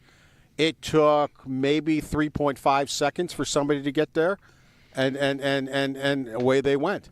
And the Ranger was expecting it. No Devil was expecting anything. They knew what was going to happen. They were just standing there. The Devils were. They knew that nobody was going to be held accountable or anything. They know the gig here. But I sat there, a couple hours later and watched, something similar, and right. Next thing you know, it's on, and that's just it just can't. And look, I have a lot of respect for Zucker. I really do. I mean, I think he's a good leader. I think he has been better than I ever dreamed he would have been this year. But I just absolutely have to disagree with him. His comment was, we did respond. We won the game. And if you're 2 points out of a playoff spot, I'm right with you. Go find this guy next year. But they're not. They're 12, 14 points out of a playoff spot. They got to leapfrog 8 teams. They're not making the playoffs. It makes no difference if they won that hockey game or not. 2 points didn't matter in the least. And that to me was just, come on. If you had to have, as I said, if you're 2 points out of a playoff spot, I get it. But not where they are in the standings now. I agree. If you're contending and you're down by 2 and that happens and you go on a run and win, you score 4 late goals and win, that could be called a response. A turning point. Holding on to a lead is just not even the same thing then, but I agree with what Paul said. So we're left, Paul. I mean, it's been a while since we've had, one of these. We harken back, of course, to the most famous one or infamous situation with Lucic on Miller. A couple of years prior to that, there was a Scotty Gomez thing on Miller behind the Sabres net that I remember being a big talking point. And this same sort of theme here, like, soft and like what, don't you know the response? Don't you know the move? Like everyone knows what you're supposed to do there. And in place of that, we've got, the coach handling it the way he did publicly yesterday. You've got Zucker's comments, which we've talked about, Samuelson's explanation, Dahlin saying it can't happen again. Like this giant stew of just what you're left with because nobody knew to do the thing that everyone knows you should do. Yeah, and like how hard is that? And basically, now I have seen every Tuck has shown up from time to time when he's needed to. Thompson has shown up from time to time when he's needed to. Dahlin, I've seen him jump in if he's had to. So it's not like I've never seen them do it, but you all have to be willing. And that's the thing. It can't just be a couple of guys that are doing it. I mean, Cousins stood up and had his face bashed in. And in my opinion, it hasn't been the same player since. And admitted maybe it was the wrong guy to take on. Right. But still, I mean, it's just and again, it just takes away from, it looks to me like maybe this team has made some strides in the right direction recently, but we've talked for how long now and we haven't even mentioned it. Yeah. Was it interesting to you that players and the head coach seem to offer different messages or explanation? On one hand, I appreciate that because it's more likely that players are speaking honestly. They have different opinions about it, and there'd be on an obvious level not wanting to ruffle feathers internally, but it wasn't exactly a coordinated message, Paul. Well, you would hope that what Lindy Ruff said in public was different than what he said behind closed doors, and we'll never know what went on behind closed doors because it went on behind there, and you would hope the message was a little bit different back with the team than it was out front. Ruff basically said, I mean, he was concerned about the win also, and it basically, he didn't say if we get the empty net goal, it's on, but he basically said when the win is in your hands, it's on. And then you just go grab anybody. It's like, well, the guy who did it's not in the game anymore, so what? Right. We'll go grab anybody. But he goes, there was going to be retaliation if it got to a point where the win was in hand. Again, I'm not at all, with where they are in the standings, worried about the win being in hand. It would have happened the next shift. Gilbert would have been on the ice chasing Hughes or somebody the next shift because I couldn't have cared less about the win. Is there, not that I'm sure we've exhausted every angle of this, Paul, but let me try to add another piece to it. There's maybe something brewing here between these two teams. Didn't Peterka get knocked out in Europe by Dillon, and then earlier this year, or am I commingling last year with this year? Didn't Clifton get Heischer? Wasn't that maybe Heischer's first concussion of the year? It was last year. It's like there's. Yeah. I just wonder if there's like. At some level that we don't get to see some sort of, animosity here with headshots and these two teams. But Clifton got tossed out of the game, and the next game he played, the Devils were taking numbers to see who was going to get him, and more than one got there. So, I mean, it was like... Yeah, should have been settled then. We're getting there. Yeah. We're getting there early. Be ready. And he was. He knew it was coming. Yeah. And it was coming from more than one guy. So, and that's, again, if you're in a playoff race, that's how you could have handled this one. Yeah, keep your head up next year because we're coming, type of a thing. But, this has been going on for a while with this Devil team. Was Lindy the coach still in New Jersey for that game, or was he out by then? That I can't tell you. I don't remember. I mean, to have a series and the coaches change sides in the middle of it, maybe it was the case. Roseanne called up Paul, and it's Kozak who's out. Yeah, he has been pretty ill. Now, I don't know if it's turned into something more than just the flu or a cold or something like that. I don't know if maybe overnight Thompson got worse and they need another guy for him. We'll find that out tomorrow at the morning skate to see if he's out there. Lindy had canceled practice today, which, by the way, just for people that are asking, because I have been asked, he's done that maybe 3 or 4 times this year, and I remember him doing that back the last time he coached. Sometimes he will just bring the team in and tell them to go home. Might go over a film clip or two with him or whatever and tell them to go home or whatever. So that, maybe you can look into something with it, but don't think it's definitely something to look into because he's done it before. That they didn't want to be around media today after what happened yesterday. Right. Yeah, I mean, or each other. Maybe, I don't know. I'm not there. I wasn't in Lindy Ruff's right. coaching meeting or anything. But I just know it's been done this year before. I actually got to the arena and they canceled practice one time, so I was about halfway there today. So it's not something that hasn't happened before. And then you get a notification or something when you're driving. Yeah, turn around. You get a text or something that that's nice of them. That practice has been canceled or whatever. And again, the players don't even know sometimes. So I think the PR department found out probably when the players found out, that it's like, all right, maybe you went over a few clips or whatever, and then he just told them to go home. We're not going on the ice, go home type of a thing. And then, of course, the PR department would find out, and we all, of course, are on our way. So it's just, when they find out, they let us know. Okay, Paul, I thank you. We'll talk to you tomorrow. Digging deep here. All right, Paul. Thanks. Take care. Paul's appearances with us here on WGR brought to you by Equitable Advisors. Planning for your future is about more than just money. Let Equitable be your guide. And by Relax Honda. Relax. We got this. Isn't that amazing? This is 2005. It's 2025 now. Yeah. That's even more amazing. Yeah. Saturday night. So I'm putting this under my category of I've got to do more of that. Okay.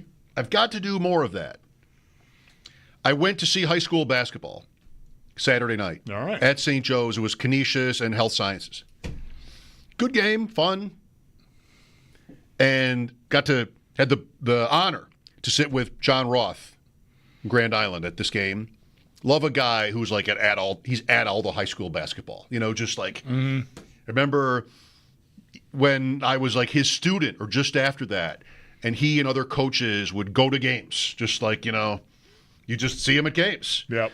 And I had such a great time. My son was there, and his school was playing, and great vibe, I miss basketball in certain ways. I'm just not close to it anymore. And that really made me feel good, being at a high school game.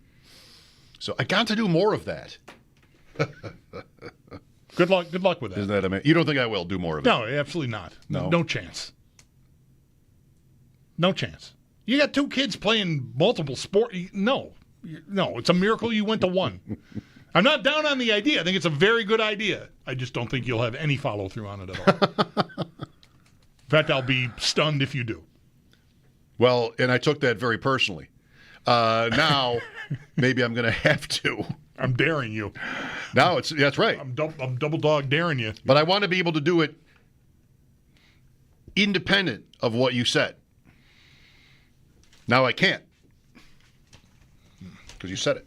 Well, Mike Giardi, Boston Sports Journal, joined us earlier talking draft, Super Bowl, AFC Championship, and the Senior Bowl. The Patriots. New coach. What'll happen? How long will they need? Mike Schopp and the Bulldog. That's next here on WGR.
2 consecutive shows, not consecutive days. Mm-hmm. We're off Sundays for a while now again.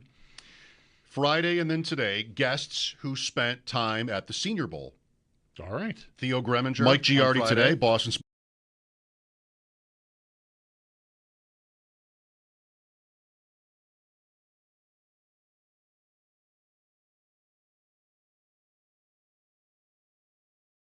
It's probably not quite like going to the Super Bowl.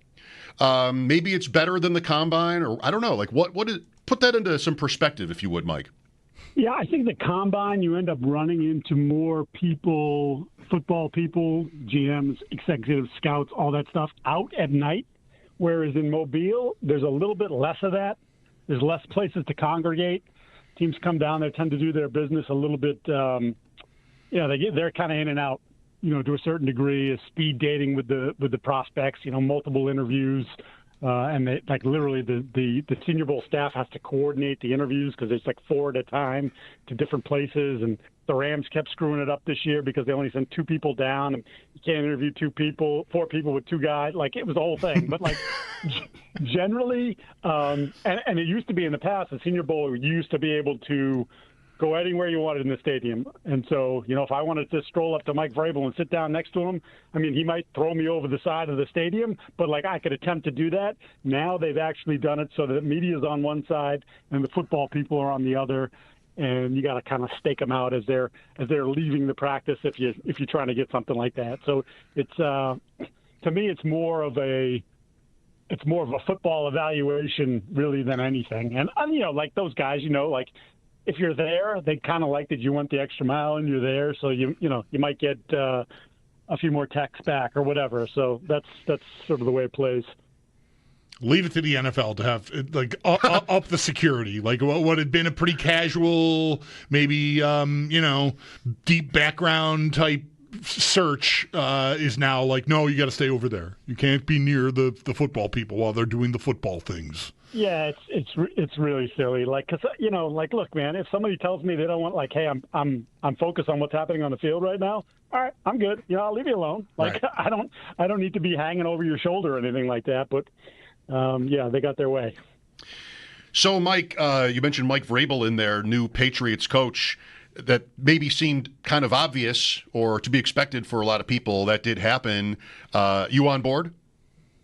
I think he's the right guy for this team right now. It's like they needed an adult. They needed to go back to a little bit more of a little bit of a hard ass way, the old school kind of coaching. And look, he's very player friendly to a certain degree. You can read the stories. I talked to Ben Jones, who's the Titan center, and Jeffrey Simmons, and you have something going on in your personal life, Mike is there for you. But when it comes time to do your work, you got to do your work. And I think this team, between the end of the Belichick era and the way that frayed, and then the colossal mistake that was last year with Gerard Mayo, this was the right thing, the only thing, and quite frankly, this should have been the thing they did last year had they not promised, and put it into Mayo's contract that he was the successor. How long a job do you think it will be until they're a contending team? Because I'm over here in Buffalo, New York, Mike, I'm pretty intimidated by Vrabel getting there. I think it's a perfect fit, and McDaniel's being back to run the offense with Drake May there now looks awfully good on paper too. We know what he's been as a head coach, but he doesn't have to worry about that if he's working under Mike Vrabel. And so I'm my eyes are open, New England. I see you over there. Yeah, I think the McDaniels hire and to pair him with Drake, talking to people that know Josh and sort of his motivation, he looks at Drake and says he has the potential to be a top 5, top 7, top 8 quarterback.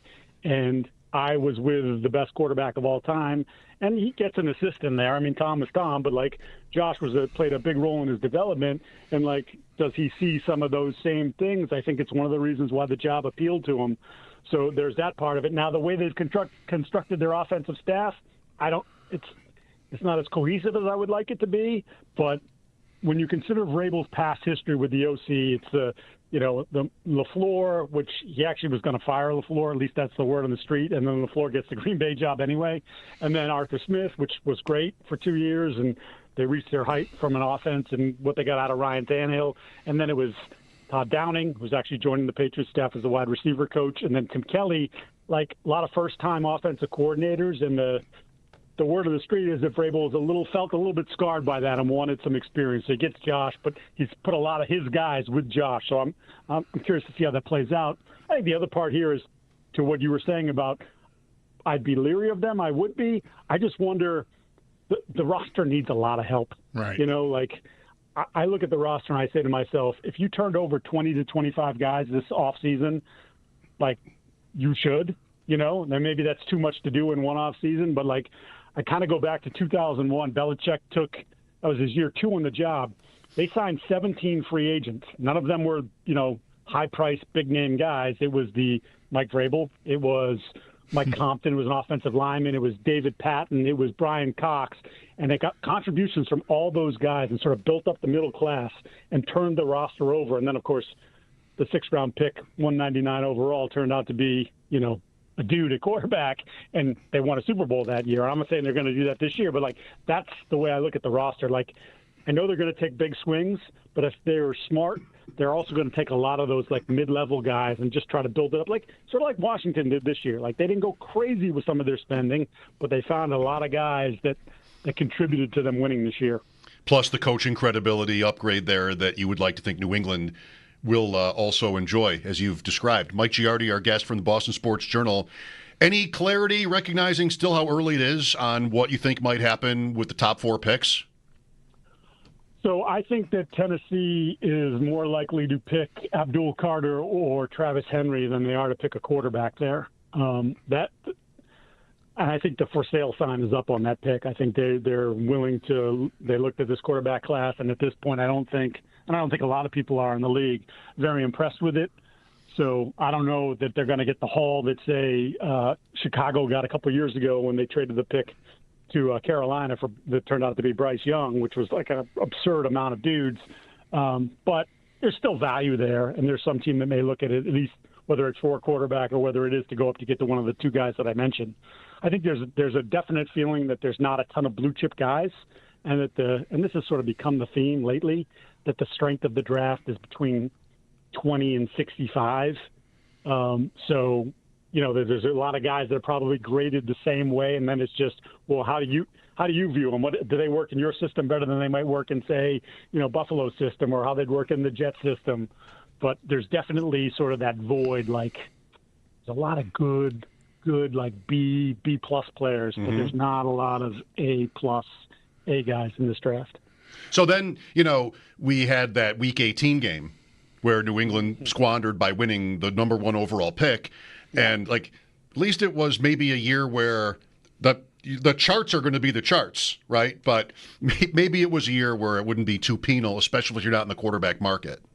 Well, I would still say that Buffalo did a better job of out-tanking the Patriots in that game. And hats tip to Sean McDermott and the crew for managing the game in such a minute. Because, look, I said it before the game even happened. Like, if I'm Buffalo, I want the Patriots to win. I don't want them to have the first pick. I don't like, look, if they trade it and they don't get, say they just get 1 extra first, or even if it's a 1 and a 2, you know, and you move back 6 spots or whatever, like, I don't want to give them more cracks at the, you know, dart throws. Like, maybe they hit one. Maybe they find, like, the guy that wasn't supposed to be a blue chipper, and they find that dude. And then, oh, crap, we got to play this guy. Like, no, I thought it was genius.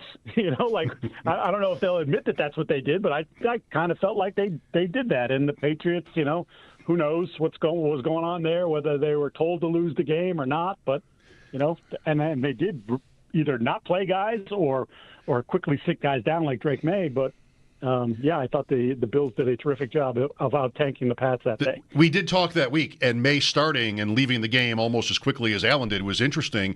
Do you think Melton played because, like, they were thinking about losing? Did they not expect him to do so well? Because that makes sense to me.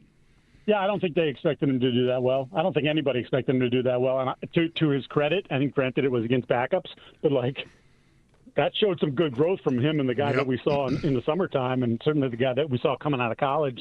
So, now there's like, oh, the Patriots have 2 quarterbacks. Like, all right, let's pump the brakes. It was against backups. Well, could you get like a second-round pick from? Nah, probably not. Probably not. I think people are crazy, but they're not that crazy. So, it was an interesting one for sure. Recognizing that we've got months to go here, so it's very early.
in the process. Is there a favorite idea in your view for what the Patriots and what Patriots fans should be hoping for out of this draft?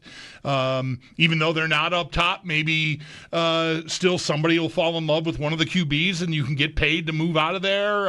What's your favorite scenario at this point, Mike? The favorite one would be if somehow Abdul Carter ends up in their lap at 4, which again I think is I'm having a hard time figuring a way that works. Although there have been some talks about his personality, and it's like he doesn't have any like all these bad things on his past track record. It's just I've heard some rumblings about sort of the kind of dude he is. So you're gonna have to interview him and do all that stuff. But like from a sheer talent perspective, like he fits with what Mike would want to do. I mean, he fits what pretty much anybody would want to do. But right. He's that kind of guy on the outside.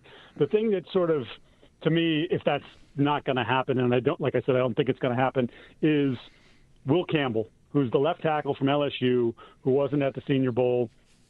He's been a day one starter at LSU.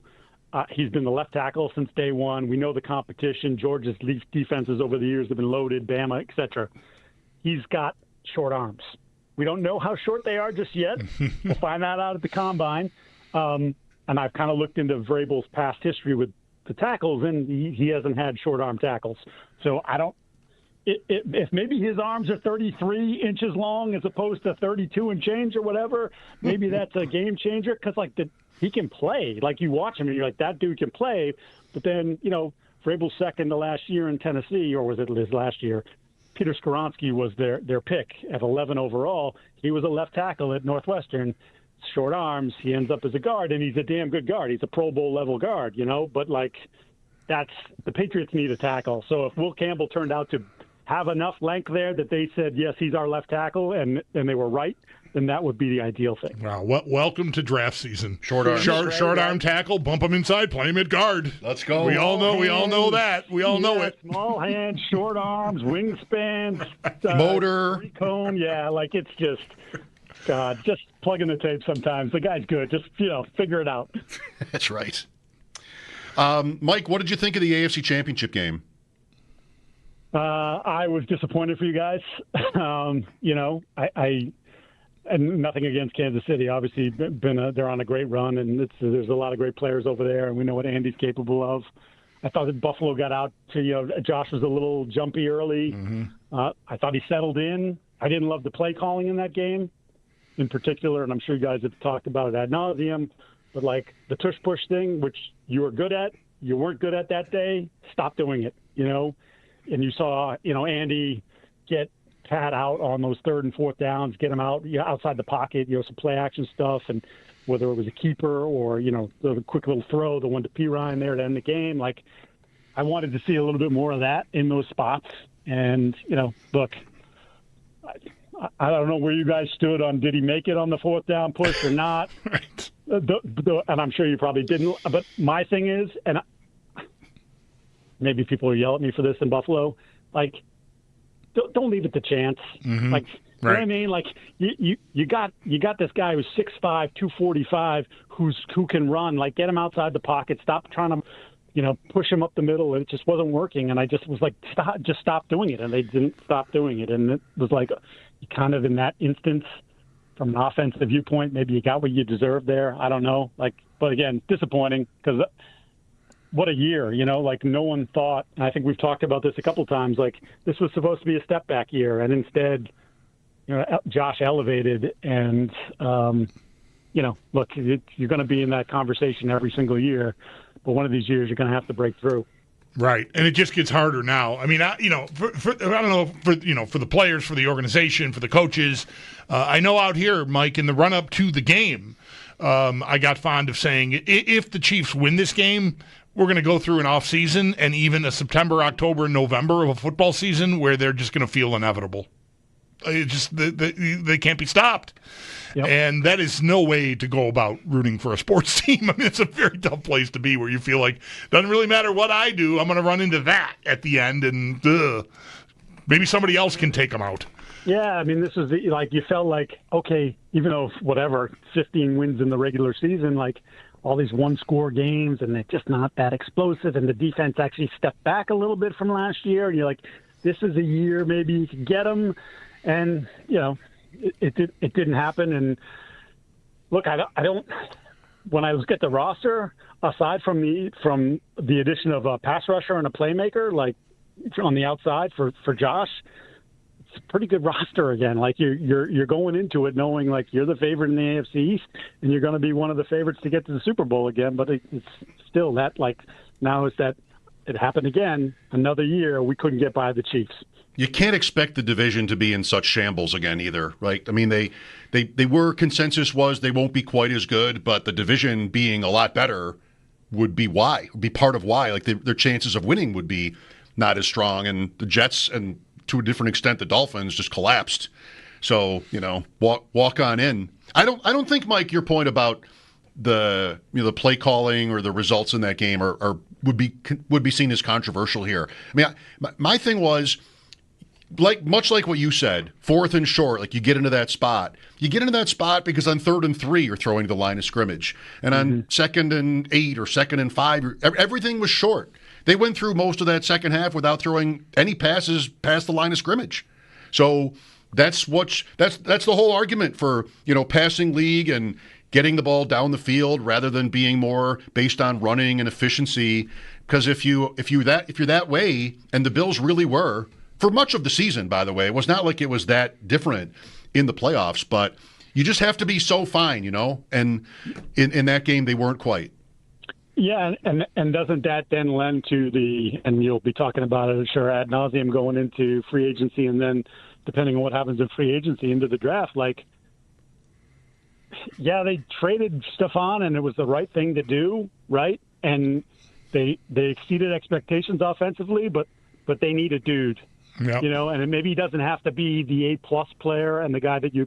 Higgins is probably going to get $30+ million a year, but like someone who, and probably the draft maybe is a better way to try to do it because you're doing it on cost control, someone who can give him more playmaking on the outside, because for as much as you like Coleman, not a big separator. So there's the jump ball factor. They just need a guy that's going to, hey, I need 12 yards, and he's going to be able to snap off a comeback and get me the 12 yards, and then maybe some wiggle after it, and 12 turns into 25, So that's something that it felt like they're missing aside from, Shakir, and then there's still some limitations there, especially because he plays inside. Right. The other side of the ball, I mean, a difference maker on the defensive line became available today. We'll see what Cleveland wants to do about it, but I have a feeling this is one, Mike, that until it's resolved, might be just like evergreen, like talking about any contending team trading for Myles Garrett. I mean, what do you think of what's happening here? Yeah, I mean, look, I think you said it well. Like, this wasn't about from Cleveland to Canton. This is about, Cleveland and winning championships, and he's just lived that too long. And now he's looking at, okay, the quarterback that they just pushed his contract for basically this year and next. I mean, I suppose they could eat it next year. I mean, they could eat it this year if they wanted to, but like, I'm married to this guy who hasn't been the same guy, and never mind the stuff off the field, but now tears the Achilles again. And so what's our option at quarterback? Like, you're just kind of stuck in this place. I mean, people in New England are like, oh, what about Patriots? I'm like, dude, he doesn't want to go from a 4-win team to a 4-win team. Like, and even if you're projecting, hey, they win 8 or 9 games next year, like, he wants to be in a championship situation. You start looking at the back end of the draft, and I kind of have a crazy idea, but would it shock you if somehow Philadelphia got involved? Like, he seems like that's like a Howie Roseman, like, oh, I have picks that we know are going to be in the late 20s, early 30s every single year based on the team that I built. I have a couple of young pass rushers. Would you be interested in Nolan Smith, a first-round pick this year and a second next year? Like, that just kind of like came to my mind. I'm like, oh, I could totally see Howie being in on that. Yeah. Now, he wants to be paid. I know his comments, or there's reporting, oh, it's not about the contract. It's totally about the contract, too. I heard in Mobile he wants to be the highest paid non-quarterback in NFL history. Now, we know that'll change. Micah Parsons will probably sign the next deal after Miles does, and then, he'll be the guy. But that you have to factor that in terms of, not only are you giving up assets, but then you're going to have to turn around and give this guy, loads of guaranteed money. Can Roseman Billy Bean his way to another trade or two with New Orleans and then give him that cushion so that he could make that trade with Cleveland if anybody could. I wouldn't put it past him. Mike, last thing, there's got to be some discussion in New England about like what a Chiefs win here would mean historically. Your thoughts or what you think the sentiment is there? Like, I don't think anybody ever really likes rooting for Philadelphia teams, but maybe a lot of us will this time. Yeah, Boston does not like to root for Philadelphia teams, but the Patrick Mahomes, Andy Reid, Travis Kelce, that conversation makes Patriot fans insane. Sports radio has been dominated for weeks by that. The fear of the potential three-peat, which is something that for all of Bill and Tom's greatness, they never accomplished. And so there's a lot of, you can't put Mahomes in the same category as Brady. Well, you can. You just resume. I mean, his resume is longer and better. But to this point, he could put that on his resume. The conversation becomes more, probably more pressing and more concerning for Patriot fans. Pat's got a long way to go to get to 7, but there's definitely a lot of Patriot fans that are going to swallow hard, probably drink one too many adult beverages and cheer for Philadelphia, and then pray that no one remembers it the next morning. On that note, Mike Giardi, Boston Sports Journal. What can we look forward to from you, Mike, in the coming months? A lot on the Patriots draft, I imagine? Yeah, a lot on free agency and draft, trying to get to know this new coaching staff and how they're going to operate. And obviously, it helps having Josh back in terms of, like, we've known him forever and kind of know his MO. But it'll be an interesting offseason, man, because they got between $117 and $130 million, depending on who you believe, in cap space. And I think there's going to be some roster turnover beyond just the mid-level or bottom of the end guys. I think there's going to be some guys who may have got extensions even as recently as last year who could find themselves on the way out. So I think we'll be busy for sure. Thank you very much for today and all the time you've given us. Anytime, guys, you call, and I'm there for you. Appreciate that very much. Thank you. Mike Giardi, Boston Sports Journal.